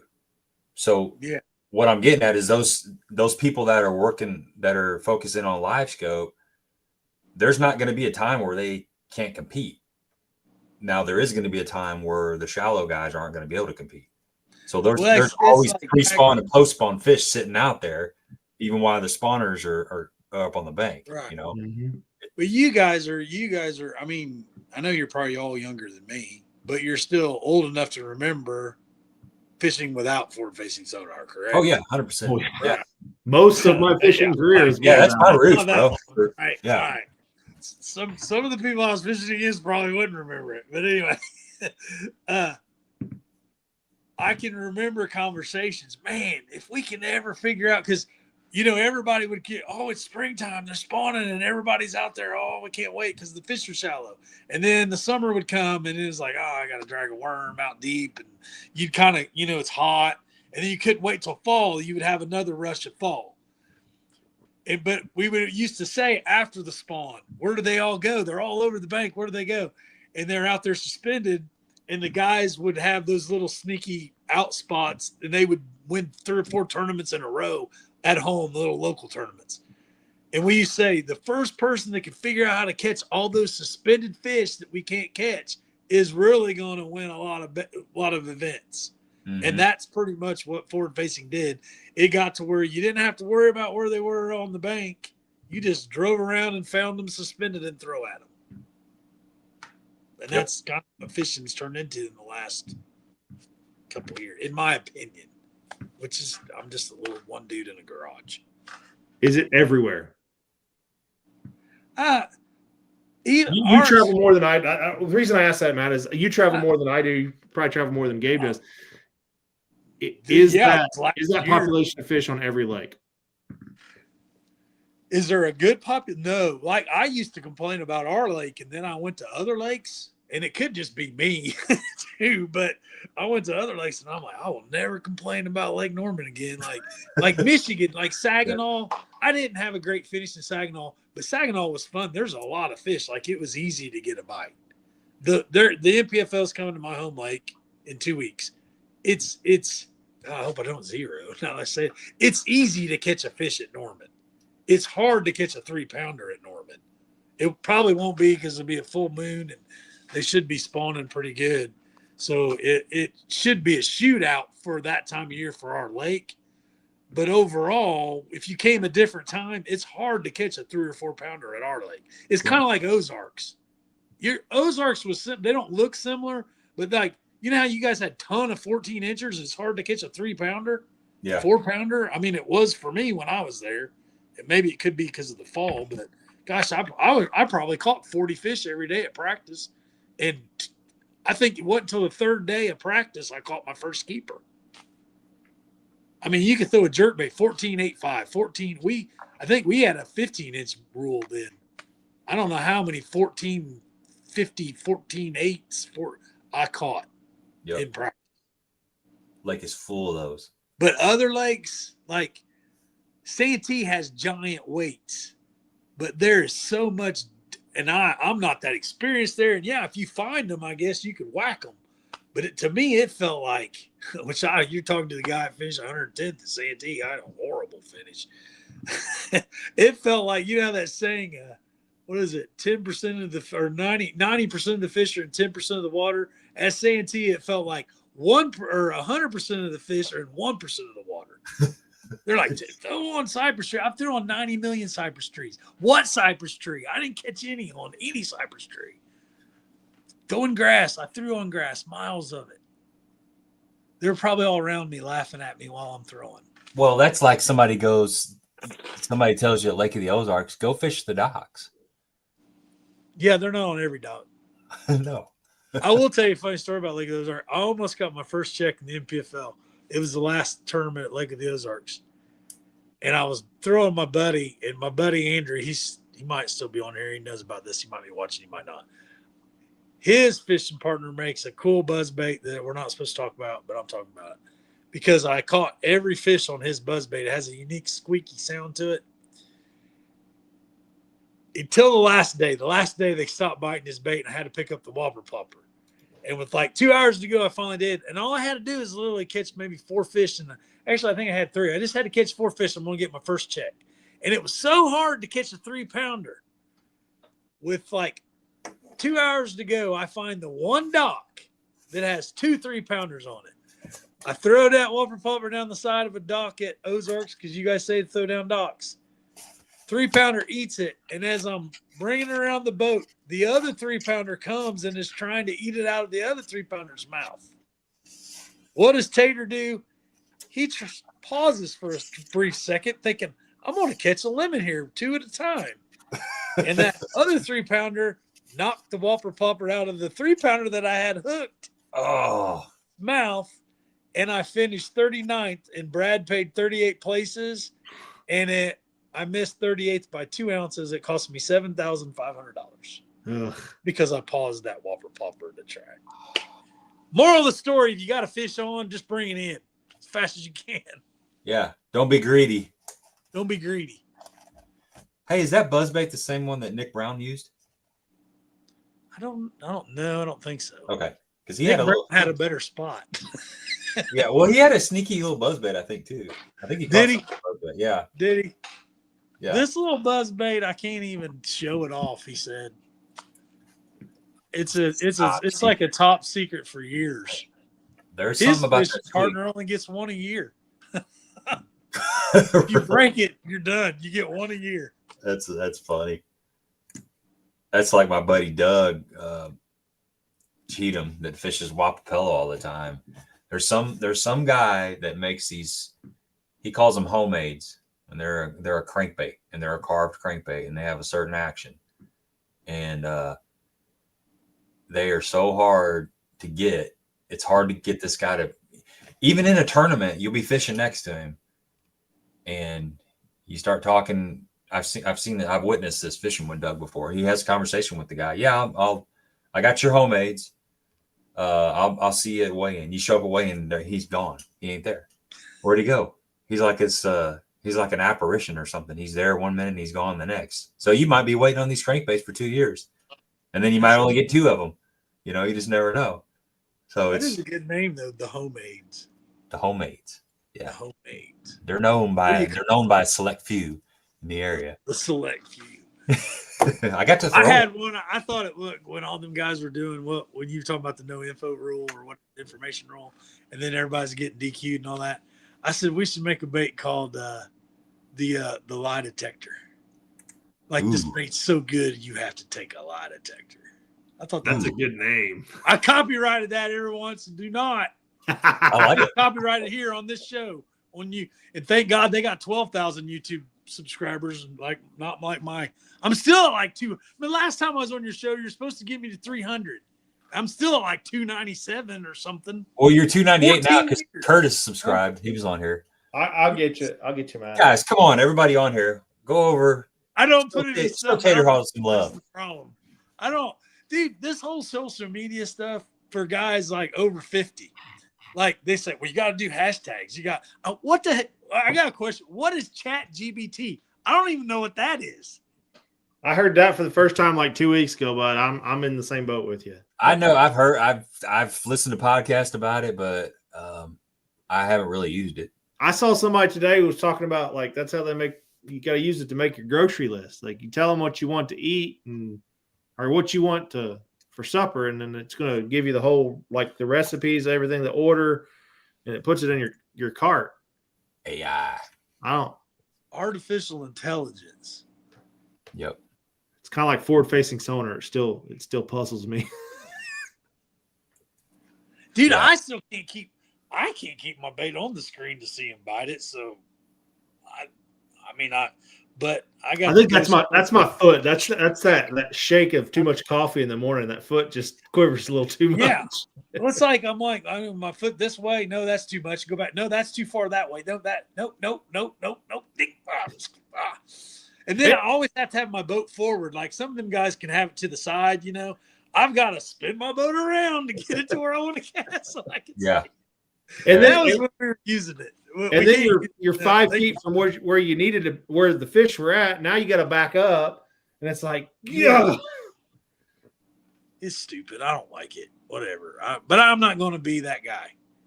I'm just telling you, I don't like it. Yeah. But I don't care. Y'all can use it. Yeah. I don't understand. I don't know why you can't deer hunt at night and shine lights on them. I mean, it makes no sense to me at all. I mean, what's the difference? Right? I don't deer hunt, by the way. That's a joke. I might be on Randy's telecast next time. Mm-hmm. Yeah, he's gonna call you after this show. You and Randy are gonna be best friends, bud. What are you talking about? You're up to 227. Whoa. Yep. 227. On 7. You're getting it only there. took me. How long have I been on YouTube? Like 16 years. Slow growth, baby steps, man. Huh? You don't need that. You got your hands full doing what you're doing. Dude, it's enough just doing Instagram and Facebook. I mean, you do a good job. Honestly, Matt, do you want more business? Not really. There's times. Most of my business, for me, I make most of mine in this time of year, though. I got you. Like a lot of times I make 70% of what I make for the whole year in 5 months out of the year. Well, and I say that like tongue in cheek, all jokes aside, but I mean, you get to a certain point and it's not a garage business anymore, right? Like, yeah. But then there's a break-even point, right? Where the quality goes down and Here's my theory on the reason why I never went real big.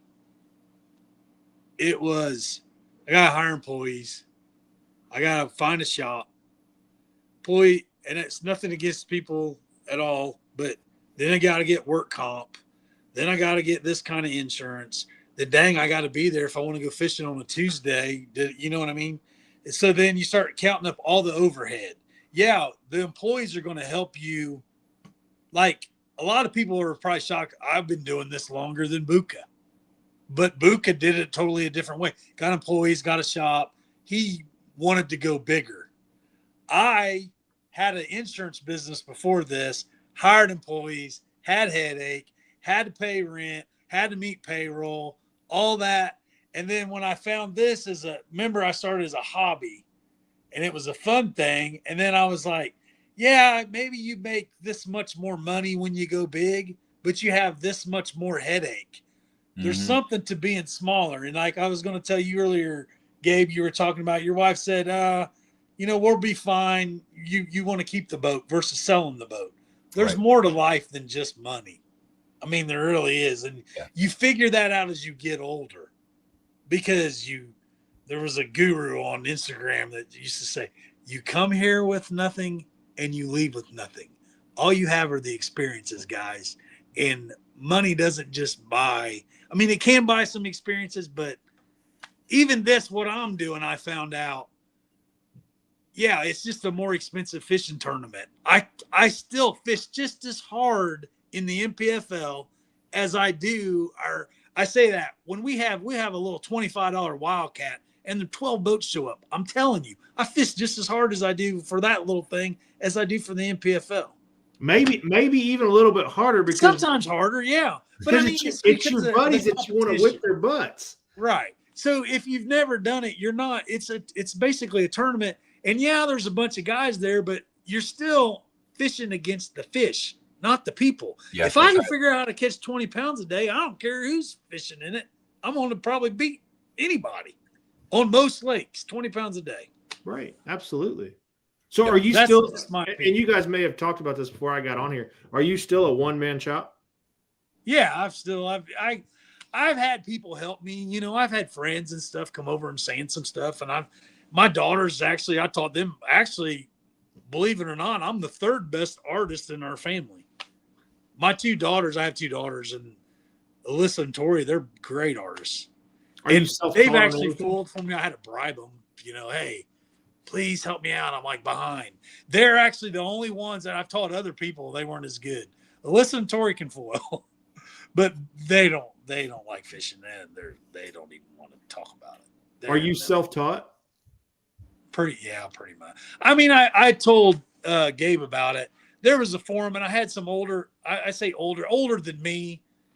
I had a really good mentor by the name of Dean McLean. He makes some of the best balsa crankbaits you've ever seen. And he sells them, but he doesn't make a lot of them. And he helped me from the get-go. And the best advice he gave me was he didn't tell me everything. He said, go try this and let me see how it works. Tell me how it works out. So I made mistakes. I kept screwing up. And the mistake that I had, I learned from it is one of them. I guess I'm getting tired now from a long day. I learned from the mistake, and that helped me grow. Yep. And got better and better and better and better at making it. And then there were some baits that were like duds when I started, and I threw in a drawer. And then later on, I made something else, and I figured something else out, and I went, oh, yeah. And I went back to the bait that I screwed up and fixed it, and then it ended up being a great design just from learning. Well, it's no different than, we talked earlier about getting information on a lake and just how my brain works.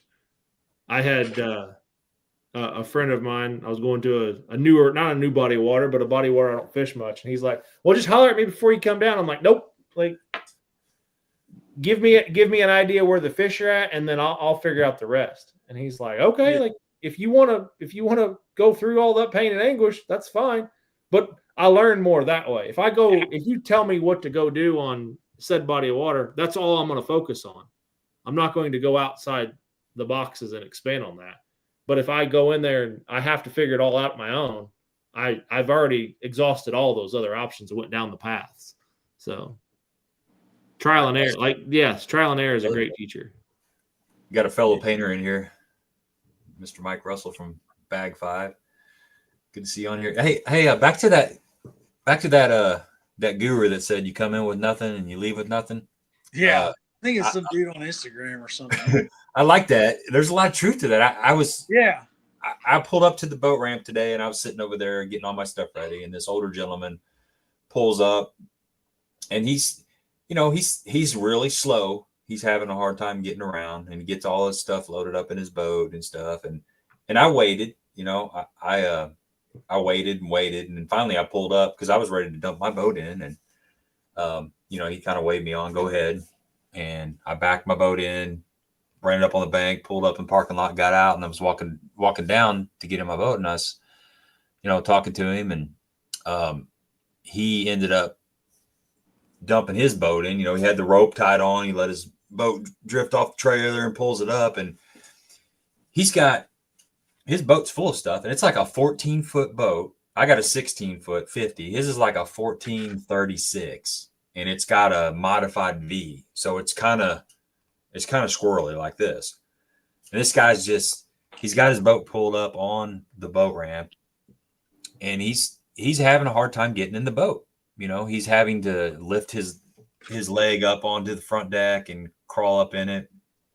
And, sorry, I'm plugging something in case this thing dies. Okay, yeah, good call. Listening. And I told him, I said, he kind of got halfway into his boat, and I said, hey, you need a push. You want me to push you out? He's like, no, I'll get it. I'm just slow. He's like, I need a bigger boat. And I was like, yeah, you do, man. You deserve a bigger boat for sure. And he's like, I know it. I do. This boat, I've had it for a while, and I've looked at them. I said, well, they're pretty pricey. He's like, hell, I got the money. It ain't that. And he said, I can't take it with me. All I'm gonna do is leave it. He's like, and my two daughters are gonna sit there and fight over it and punch each other in the head over it. And he said a bunch of choice words, And I said, well, yeah, you're probably right. And I said, man, you'd be so much more comfortable if you just get yourself a bigger boat.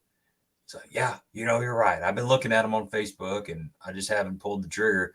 But back to what you were saying, it was funny because he said he didn't have a problem spending the money because all he was going to do is leave it to people that were going to complain and right, fight over it. I don't know what kind of relationship he has with his kids, but get you a nicer boat. Get you a nicer boat, be more comfortable. You don't got to worry about falling out of that boat. I told him, I said, my boat before this was a 1442. The one I got now is a 1650. And I said, it's night and day difference. The deck is so much more stable in that wider boat, and you deserve it. This is your passion. You're out here enjoying your day. You need to fish out of something that's a lot more comfortable. And he goes, well, if I didn't have all this, stuff in the boat, I'd have a lot more room in here. And it's funny. He had 2 PVC planters. He had it was like bright orange. I guess it was some sort of conduit or something. But they were about 6 foot long. He had 3 of them per bucket, 2 buckets. I guess they had concrete in them. He had them laying down the middle of that boat. So this guy that was already moving really slow was trying to finagle his way around all his fishing poles. He had two seats in that John boat, 2 like the full seat with the backrest and everything. And then he had this fish structure in the middle of the boat. Was he going to put it out? Yeah, he's going to put it out. And I said, man, you are super prepared. You're so prepared that you even bring your own structure out there with you. And he got a kick out of that. He's like, well, it ain't going to be in the boat much longer. Then I'll have a little more room in here. But that's a good conversation. The conversations you have at the boat ramp are some of the best sometimes. Maybe that was all a ploy. He was moving slow, and he just didn't want you to go follow him around and see where he put that at. He might have been decoying me. He might be right. He probably real he did stick around. He did stick around. I was idling out, and he kind of went back in the cove there to the right of the boat ramp, and there ain't nothing back there. And he kind of came around real slow, and he kind of stalled out on that point right across the boat ramp. And I ended up just shooting out of the cove and leaving. But he was kind of him hauling around. So I don't know where he put those brush piles, but they're out there somewhere. Huh. You guys were talking about nice boats, and I have to tell this story, and then my buddy, he won't watch the whole podcast, but he'll watch this. My fishing partner at home, Matt Haywood, and we've won a ton of tournaments at Norman. But probably my favorite, you're talking about nice stuff and bad stuff. We had 2 of the most junky Rangers you've ever. He had one and I had one. We called one Danger Ranger 1 and Danger Ranger 2. One of them was like a 1986 I found out that the transom in like 1986 was still wood. It was rotted. But that's why I had to sell that boat. Paid like $3,000 for that boat. We won like $30,000 out of that boat, and that's in like $40 Wildcats. Nice. Oh Lord, and 400 a time. Okay, so that's why I tell people, like, what's your career earnings? I'm like, you look me up professionally, you won't find nothing. But if you look me up on Wildcats, me and A would have won a lot of money at $400 a time. But one day we're fishing, and his Danger Ranger 1. And the throttle cable broke, and he happened to have baling twine. To this day, I still don't understand, because we don't even really bale hay in North Carolina. Like, we're big round bales now. He had baling twine in his boat. It was just laying in the floor. I guess he was ready for anything. We take the cowling off, and we tie it back to the back so there's a throttle, and I'm laying on the back, and he'd slap my back, and that meant pull it. And we'd take off on pad, and we'd run down the lake in this freaking freezing cold, like 20 degrees. I'm just laying there holding on to the twine. And then when he wanted to slow down, he slapped me on the back, and I let off. And we won that tournament. And that's how we did. We broke the cable at blast off, and we used baling twine. Dang. And that, to this day, is still one of my favorite in a piece of junk boat. And that's what I said. Life's about experiences. You don't need a lot of money. You don't, and to that whole point, you don't have save your money and buy my baits because they're expensive. I'm sorry. You don't have to have a big nice boat to have good experiences. No. Like, no. I tell you what, some of the greatest things that I've heard, and I haven't got to do it. I still want to. Me and a buddy have talked about it, and fishing, one of the local not championships, but regionals out of our 16-foot John boat with a 10-horse outboard on it. Because when you pull up to the ramp, and hell, we're only going around the corner to fish. Like, I don't need a $70,000 boat to go around the corner and fish. But when you pull up to the boat ramp with a 16-foot John boat with a 10-horse, everybody gets scared. Because they don't know what you're about to get into. You got a jet motor. Well, before forward-facing sonar, dude, the guys with the junkiest looking boats were the best fishermen. Not the dang right, you dang right. Yeah, that's the truth. I remember this same tournament. No, I'm sorry, it was the same lake that I'm talking about. But we were practicing for a tournament on Saturday, and there was a bow fishing tournament that night. Well, we were like daylight to dark, just trying to figure something out in this place.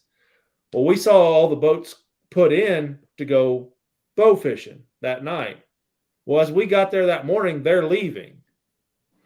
And about the first 3 guys that pulled up didn't realize that they were leaving. They thought these guys were, they didn't see all the lights on it. It was getting daylight. They thought all these guys were out there in John boats getting ready to whoop some butt. Because the lake was flooded, and they knew they could get back in some of those back areas, back in the trees where nobody else could get. But they were scared to death until they figured out that they were all bow fishermen and they were leaving. Let's see here. Dead silence. Kind of dead silence. Awkward silence. Yeah, crickets, man. Crickets. The sound of silence. What's up, Rich? Yeah, you are a little late. Seen Rich on here in a while. It's good to see you on here, brother. So what's and I apologize. You guys may have said this before. What's the start to finish time on a bait? Done. I'm joking. You're that good. It honestly practice. Like crankbait. I told people for years, like I kind of got away from making crankbaits. I mean, I have them on my website, but I'm just gonna break it down for you. Which there's other guys that have got down to science, like the guys that's all they make is crankbaits. Those bait makers, they're set up way better than I am on that. But for me to make my crankbait, it takes me like 2 hours to make one crankbait. Well, I probably have, I don't know, $5 to $6 in material by the time, and I'm talking what the bait's made out of, the hook hangers, the lip, the eyes, the hooks, the clear coat, the paint, running the electricity. Let's say it's $5. So if you sell a crankbait for $25, $5. Now your profit's 20. You have to, in the United States, you have to pay something called excise tax. So if you sell something for $25, you have to automatically send the government $2.50. So now your $20 of profit, take off another $2.50, is now $18.50. So for Matt to make any money selling a crankbait at $25, Matt would make $9 and was that $18.50? Was it my math? $9.25 an hour when I make a crankbait. That's not good money, bud. You can go flip burgers for better than that. That's why I sell them for like $39, $49. Right. I've said for years, the guys that actually truly make a handmade balsa crankbait, they're worth $100. If you saw, to make a handmade balsa crankbait, you carve it out. If you can really do make it by hand, not the duplicator, not the machine, you carve it by hand, split it in half, make the 3-wire, do the balls. You have to seal it off, sand it down, raise the grain, seal it off, sand it down, raise the grain, seal it off, paint it, clear it, tune it, all that. That guy might have 6 or 7 hours. The old time guys that did it, not the way they do them now, but I'm just saying that just making it purely, you go to the Hobby Lobby, buy some wood and try to make one in your shop. Not mass production. You're going to have a lot of time. Hours. And when you're done, you're not going to want to sell it for $20. Mm-mm. Yeah. So now, all your baits are resin baits, correct? Yeah, I went to resin, so I didn't have to. I've made some balsa baits over the years, but most of them are in my box or I've given them to people and stuff. I got you. But the reason I went to resin was you don't have to seal it. And I didn't have to constantly recarve my designs. And my designs are some of them are more intricate as far as with the faces and the gill plate. And I didn't want to have to recarve it over and over and over. Well, it's repeatable, right? Like resin's repeatable because you have a cast and you do the same thing over and over again. And now what the guys are doing is they're designing it. They're not even like me. I took a piece of wood and carved out the shape and the thing that I wanted. Now they're going to CAD and shaping it on a CAD program and then spitting it on a 3D printer and boom. It's passed me up to tell you. Is it like a silicone mold or is it a hard plastic? Yeah, mine's I have an RTV. And the thing about the molds, though, they only last for so many casts, so you constantly have to be making new molds. But I'm on a smaller scale. I don't have 10 employees and 52 molds of the moonshiner. I usually can only mix up so much in a Dixie cup that it'll only pour about 3 molds. And by the time that I mix it up again, those are hard and I pop them out and pour it back in the same 3 molds. I never have them. I think the most I've ever had of one design is maybe 6 molds. Okay. And you're always making new molds. Like crankbait molds, I might have 10 of the same crankbait molds so I can pour 10 at a time. How many times can you get how long does one mold last? It depends. If you use a mold release, you might be able to get 100 casts out of it. Okay. I tend to not use a mold release. The reason is when you put mold release on it, you got to get the mold release off or it makes it so the paint doesn't want to stick. Okay. The mold release stops so you got to really sand and wash it and all that. So I'm like, screw that. I'll just make a new mold. That's just for me the way that I have done it. I'm not. And excuse my ignorance. Is there chambers inside of those the chambers inside no, most of mine, I could tell people mine are wood, but I'm not a liar. I mean, my baits look like a wooden bait. Like so you pick it up and feel it's solid though, right? It's solid all the way through. Yes. You got your wires and your weights and all the stuff, but it's when you pour that, it's not like it's got a chamber inside of it that has a rattle in it or anything like that. It is a one solid piece bait. Yes. Perfect. Okay. Yes. Now I have I have some designs where I don't have the weights in the mold at all. And then I have to take it to the drill press and then I drill behind it and it's kind of hidden. And then I drop weights in that Okay. where I drilled behind it. And then after I get the weights in, I come back over here because, like I said, I'm old. I don't know the CAD and all this. I need to probably learn it. I mix the resin back up and I fill the cavity. There's been swim baits that I had when I said those ones that sink too fast, guys. I have to go in like a dental guy. I feel like a dentist, and I'm drilling out where my lead that I put. I got too much lead in it. And then I got a big gap on a brand new painted bait that I just did.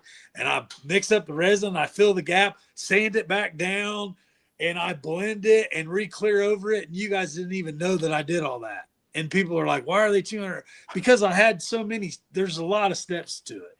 Yeah. Oh, Crankbaits are like 2 hours, swim baits 5 to 7 hours. okay. But it's sometimes it's over time. Like I'll do this for 2 hours on a Monday, and now I got to wait on that to dry. And then I'll come back to it on Tuesday, and now I got to do this. Oh yeah, I got to do that for this. And so I'm constantly, I got a million different things going at once. Right. And the thing I completely understand like the whole time process of it.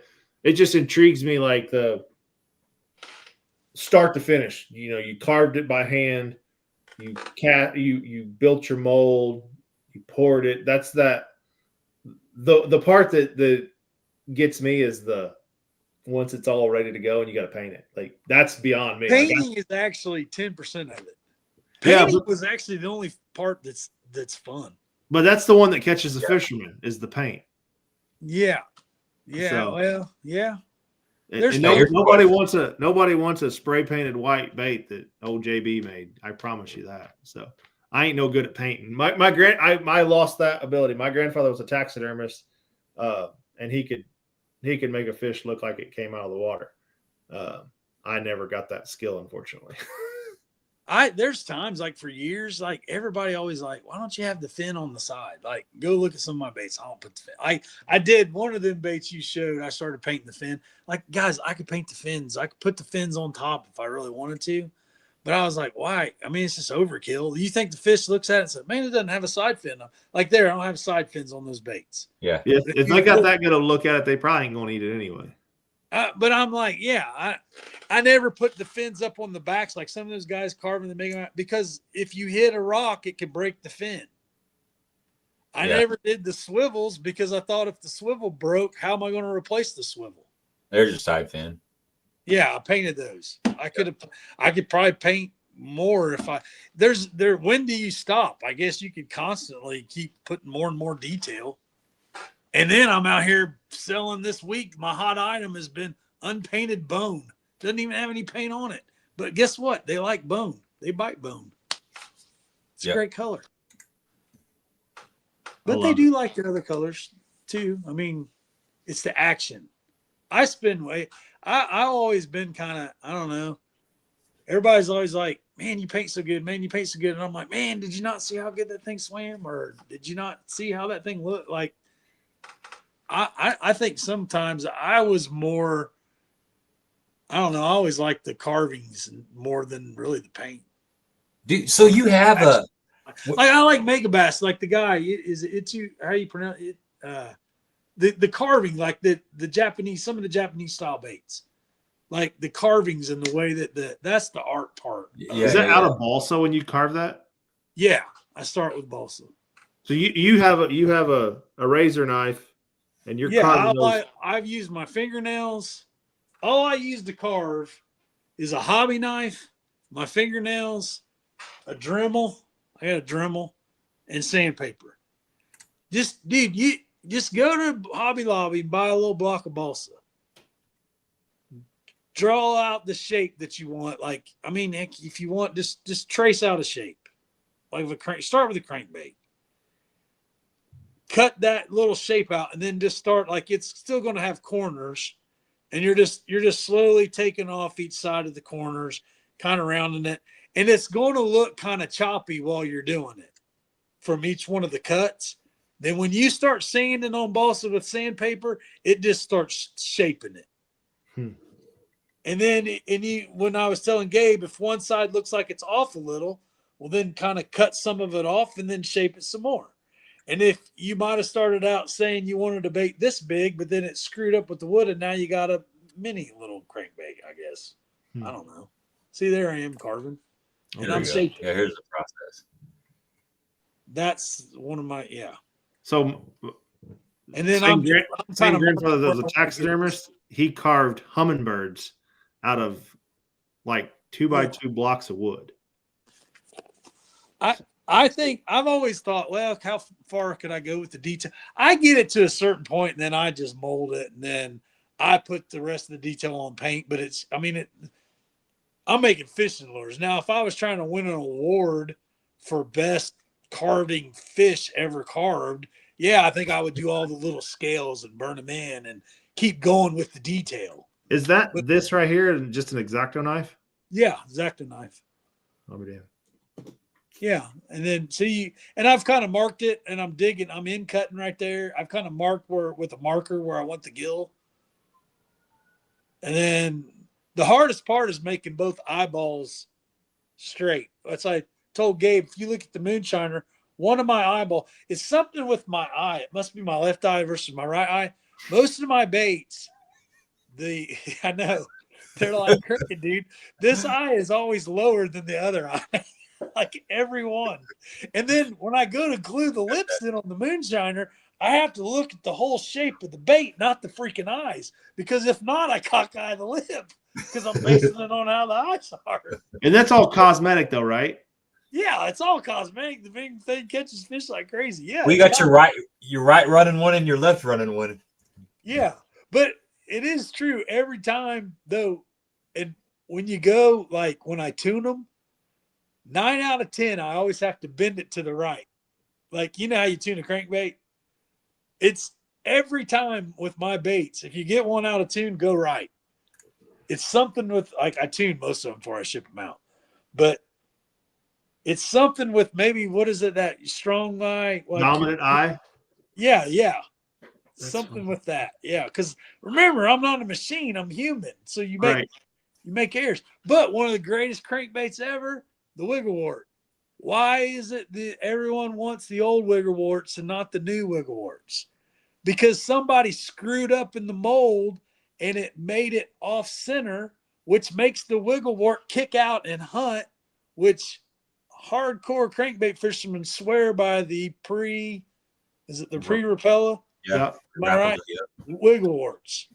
So when Rapella bought it, don't sue me, Rapella. I'm just telling these stories. When Rapella bought it, they fixed it. They were like, well, this is not perfect. Some engineer said, oh my gosh, this is off. We got to make this perfect. Well, guess what everybody wants? The other one's just not perfect. Right. Imperfection is perfection. Yeah, you turned a hunting dog into a house dog. So am I going to get a CAD and learn CNC and all that? I would probably help me, but I'm probably never going to do it. I'm too old. I don't want to do it. I've done it my way, and I'm still going to keep doing it my way. So what you're saying is making baits ain't the hard part. It's being perfect is the hard part. I don't or know imperfect. If I can do it, anybody can do it. Well, you've I got a D in shop class. Hold on. Is that because you chopped off? Actually, my buddy Chip is Mr. Kalchek. I still remember things he said. He probably couldn't believe that I got like an A. I can cook though. I got A in home ec. I'm actually a really good cook. Suck at shop. Great at cooking. Funny. You kept all your fingers in chop though, right? I still got them. Dude, that's one thing. When I'm by that bandsaw, now you guys are going to jinx me. Yeah, I've never had an accident. I've cut the heck out of my hand carving though, and those hobby knives are sharp. Well, Grandpa always had a I can't remember what it was. There was some mesh that he wrapped his thumb with, like almost like a thimble for his thumb, but it was a mesh, because when you're pulling it, when you're using that hobby knife and you're pulling it back over and over and over again, yeah, you're getting a little bit of a callus built up. But if you miss or you slice instead of pull, it lay you wide open. So yeah. But now you got me like wanting to go buy a bunch of balsa and start carving swim baits. So then I'll be calling you like what resin to use and what all this other crap. So Yeah. Yeah, There's it's a fun hunt. Oh, There's nothing better than catching fish on your own bait, though. it's like tying. I make a lot of my own jigs. I used to tie a lot of my own flies when I fly fished. Like, there's something special about reeling one in on your own. Yeah. Yeah, Hey, yeah, it's even cooler when you see people catching fish on one of your baits. Oh, I bet. Yeah. Exactly. Get pictures on social media, or somebody sends you a photo of them catching it on your bait. That's Yeah. cool. Oh yeah. That's probably. It was cool when I first started and you caught your first fish on something that you made, or actually it was something that you painted. Because for me, it was something that I painted first, and then it was something that I made, and then when it was somebody else that bought it from you that was sending it to you. I think that's better. I think that's the better. best. Honestly, that is the best. Yeah, you're right. That makes sense, because you're bringing. You made something. You made it good enough that it caught a fish, and you brought somebody joy. They took your bait out, and they had a really memorable day because they're sitting there holding a 7-pound bass up on a glide bait that you made. Right. That's good stuff. Have you? How far is Lake Lanier from you, Matt? Well, it's in Atlanta, in Lanier, in Atlanta. Yeah, it's in Georgia. Atlanta area. I don't know. It's probably it is in Atlanta. 4 hours. Atlanta's 4 hours. 4 hours 30 minutes. Okay.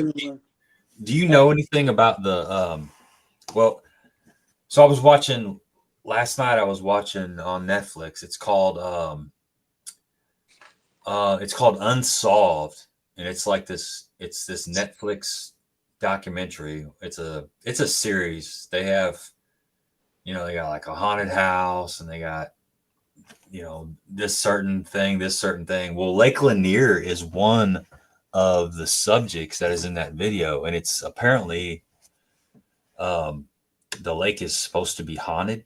They had I've seen something about that. They had some girl on there, and she said she was out there swimming one night, or it was in the morning or in the evening or something, and she got out to where she was deep enough to where she couldn't touch, and so she swam out a little bit further, and all of a sudden she said something grabbed her leg and like pulled her down under the water, held her down there for 10 seconds or something, and then she struggled back up to the top and made her way onto the bank. And since then she's never went into the water. And then there's like 200 people have drowned in that lake, and they're supposed to be, they talk about Atlanta and how Atlanta blew up, and then they had to build a water reservoir to support the water needs of all the the people that had moved into the area, and they exhumed all the graves. There was like 20 graveyards underneath the lake, but the Native Americans, they had unmarked graves, so their bodies are still underneath the lake.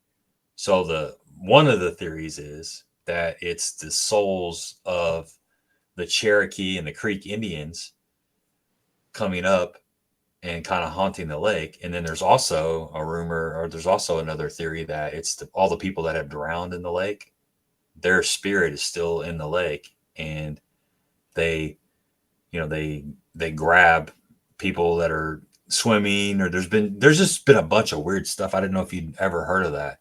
I think I saw some of that, but I'm not into the.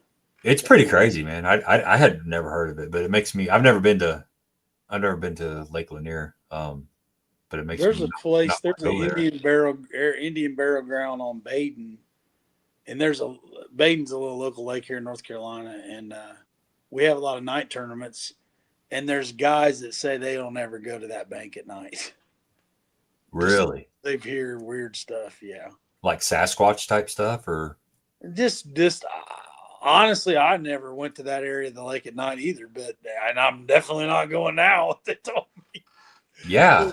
They just said it's just that it's like a burial ground or something. And there's just weird stuff happens. Yeah. Well, you said Matt, you said you weren't a deer hunter, so I'm exploring public ground deer hunting in southern Illinois, which is some of the best deer hunting in the nation. But I saw on some of my mapping for hunting, I saw like cemetery, And I'm like, that must be that the pin's really off because it's in the middle of Shawnee National Forest. It was scouting one day, and I was walking a ridgetop, and like I'm following this huge trail. I got buck sign everywhere. I am living it, right? And I had, I'm head down, kind of like forward facing sonar. I'm head down, and I look up, and I'm in the middle of a graveyard. Ooh. In the middle of the woods. And as I look at the headstone, for one, everything, like, I just got chills right now, but everything stood up on the back of my neck, right? Like I don't have much hair, but it all stood up. And then I looked over, and every one of them was a child. Ooh. Like under the age of like 14. Huh. I quickly hightailed my little tail out of there, and I was gone. Yeah, that's kind and of. then as I come down the hill, I found the old homestead that was there. Like there was still the fencing, and there was a foundation and a little bit of the structure. Like this is from the 1800s in the middle of Shawnee National Forest. Crazy stuff. So Yeah, that's wild, man. That is wild. So what's going on, Matt, is whenever I say the word Sasquatch, people that are watching the show, they guess a number between 1 and 200. And I wrote down a number. Whoever guesses that number, they win the $25 Baitworks gift card. Do we have a winner? Not yet. We're getting close. Are you going through it, Gabe? No, you are, aren't you? Okay. Yeah, I am, unfortunately. I'm looking a little bit. Yeah, somebody was 100 off there. Get cross-eyed, bushy-tailed. Hopefully it's faster than last week. Yeah, last week took a while. Somebody's 2 off. Years you guys been doing this now? Like, Oh gosh, 2 years, 3 years. It goes by quick. I mean, do it every week, or do you ever take like a break, or a couple? I take a break. Yeah, I got next 2 weeks. Next week I'll be fishing the Toyota Series at Kentucky Lake, so I won't be able to do it. And then the following week we're going to Colorado. So this is the last stream for. Well, so did you have like? I know you guys have like. I'm picking your brain. So you have like 12,000 followers, right? Yeah. What did you have before you started the podcast? Gosh, I don't even remember. Well, you've been doing the podcast for like 5 or 6 years, 6, 7 years. I did it with another. I guess my question is, did your followers really increase when you started with the podcast, or did you already have a pretty good following before you even started the podcast? I'd say it's just all kind of ebb and flowed. I mean, I didn't notice a big bump. YouTube's weird, man. The algorithm is strange. You can do a video that you think is really good and spend a lot of time on it, and they don't want that color. They want bone. You know what I'm saying? It's like you just never know. And then there's a video that's okay, and the next thing you know, they start liking it for whatever reason. So I haven't. My whole thing is I just try to do. I try to keep it positive. Try to teach a little bit because I'm learning stuff every day. I try to spit what little bit I'm learning out there, and then I just try to share my day. And just it is what it is. But yeah, I don't know. Some months you get a lot of subscribers, and then some months it gets really slow. There's certain. It's really. I haven't pinned it down. I really don't know.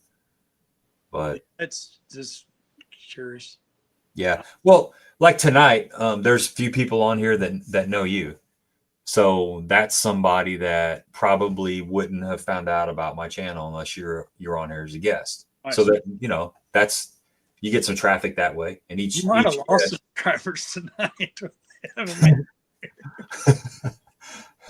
Yeah, I'm looking for them like one eye, the guy that's got the eye that's leaning just a little bit different than the other one. Little droopy eye on one side.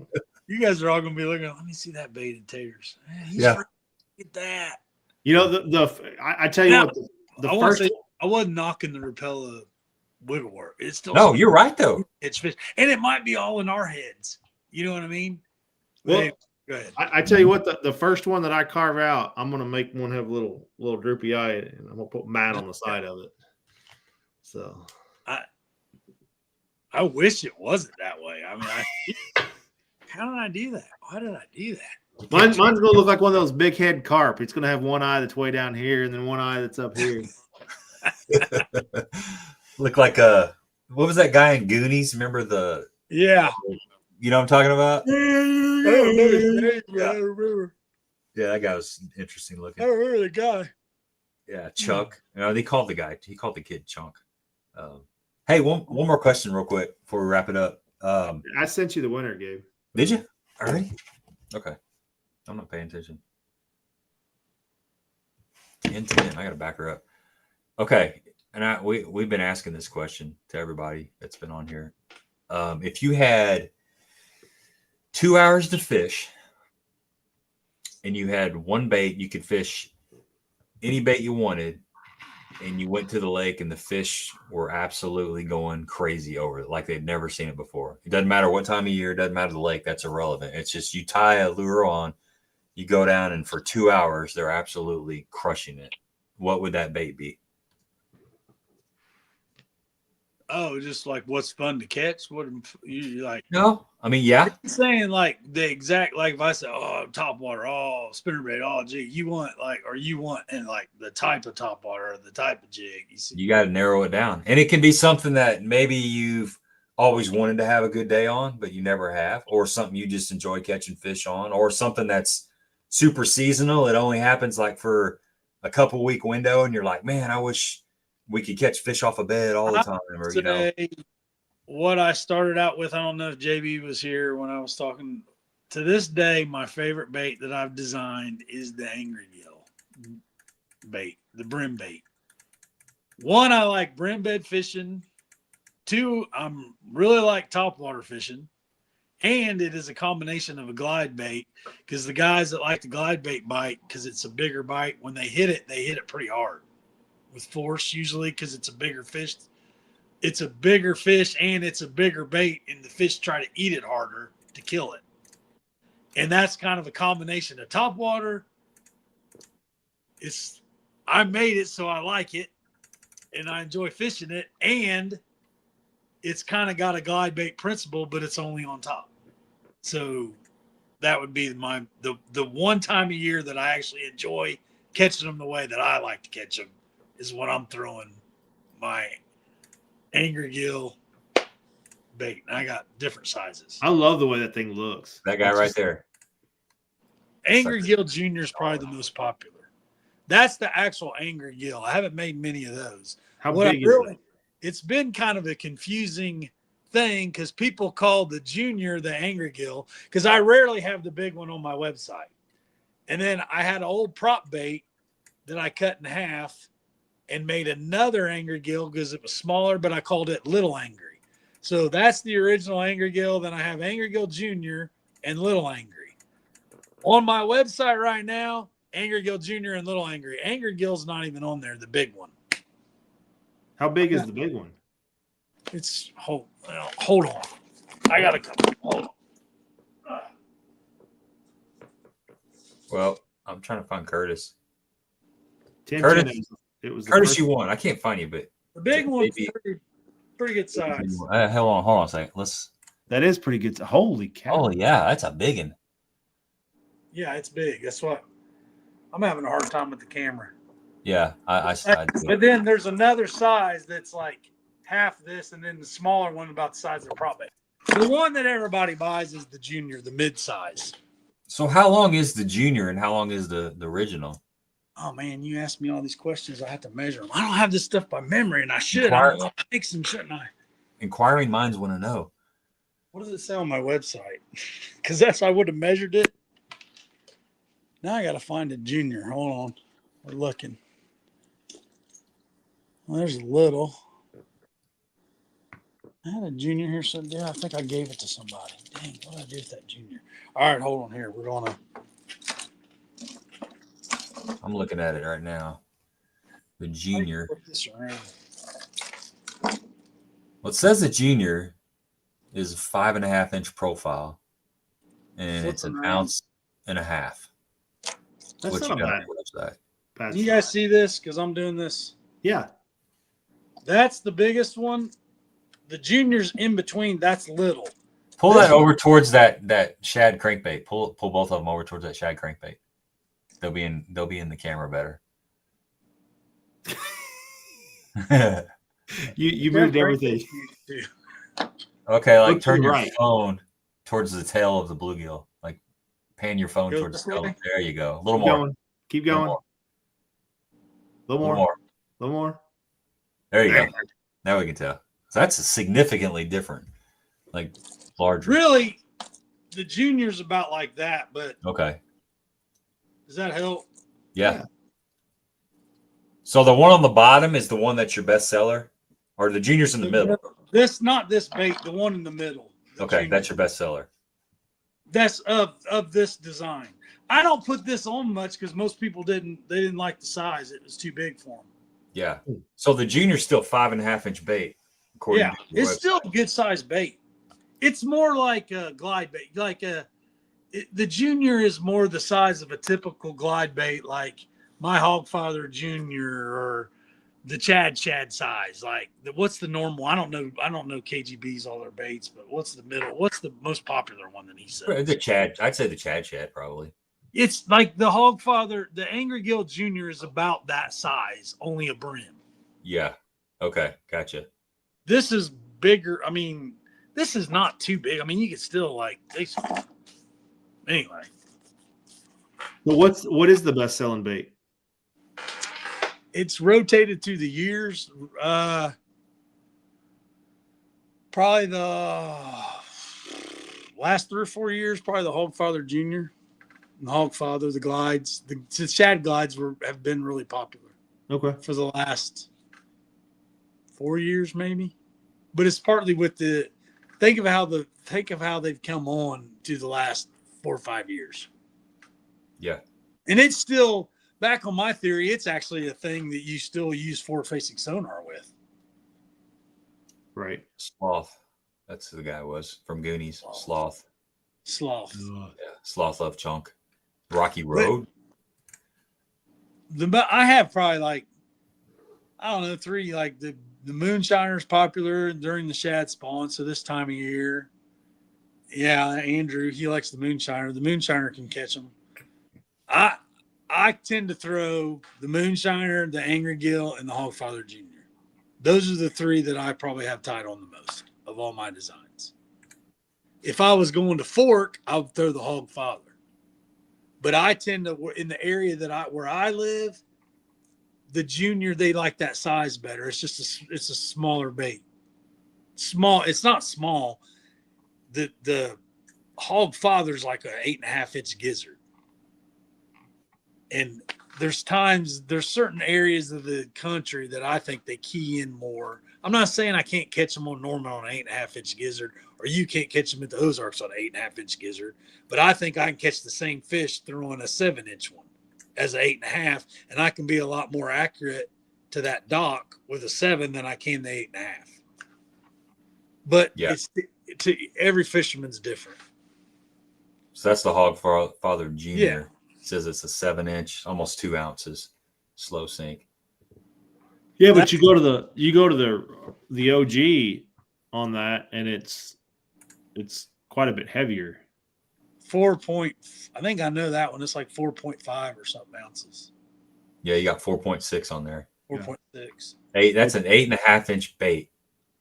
So that's that's a pretty big water. This picture's not loading up, huh? There it is. There it is. Oh, gotta keep my ear off of it. It is loading slow. I know it's GoDaddy. Something's like, I don't know. That's probably everybody's on there because there's like thousands watching the show right now. That's what it is. We're about to crash the entire internet. That's cool. Yeah, it's a big one. I haven't thrown anything that big yet.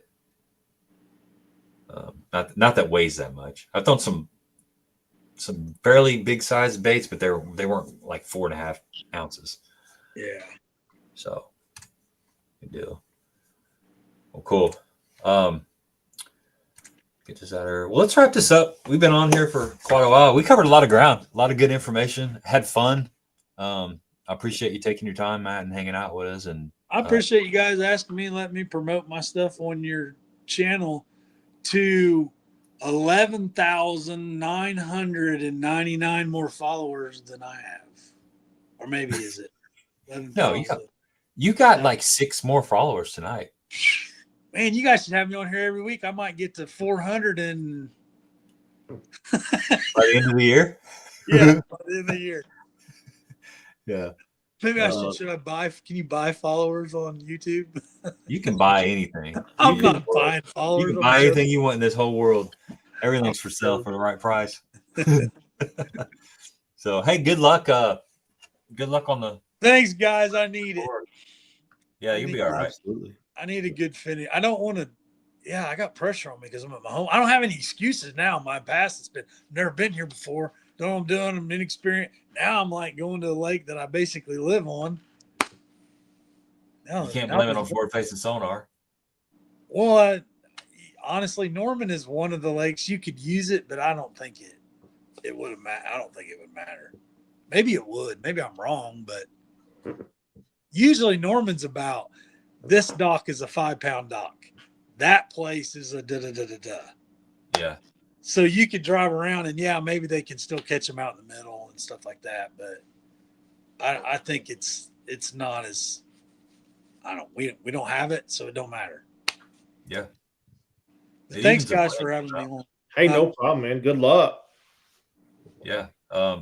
Thanks to everybody for hanging out with us. We like we mentioned earlier, I'm going to be out of town the next 2 weeks. I'm fishing the Toyota Series at Kentucky Lake, and then we're going to Colorado. So nothing for 3 weeks. I will do some social media posts to remind you that I exist, because it'll seem like I fell off the face of the earth because we'll be gone for a while. But thanks to everybody that came out here and hung out with us. Go check out Baitworks next time you're looking to order some stuff on online retailer. Super fast shipping. If you order before 1 o'clock, they ship the day of, which is really nice. A lot of the people in the Midwest, it typically takes like a day or two and you got your stuff at your front door, which is super convenient. Bass Braid, check them out too.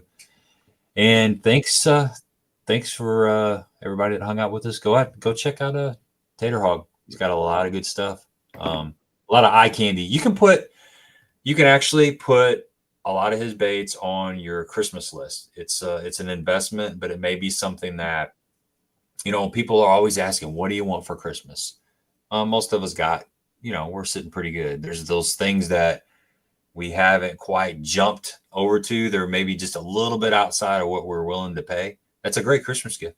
Somebody can feel good about getting something that's made by, Matt. That's he's crafted it here in America, and it's a splurging thing. A Christmas gift is supposed to be something you may not splurge on yourself, but somebody else wants to buy you something nice that you really want and you'll remember forever. Christmas is only however many months away. So give them a look. All right, folks. Until next time, we're out of here. You on live?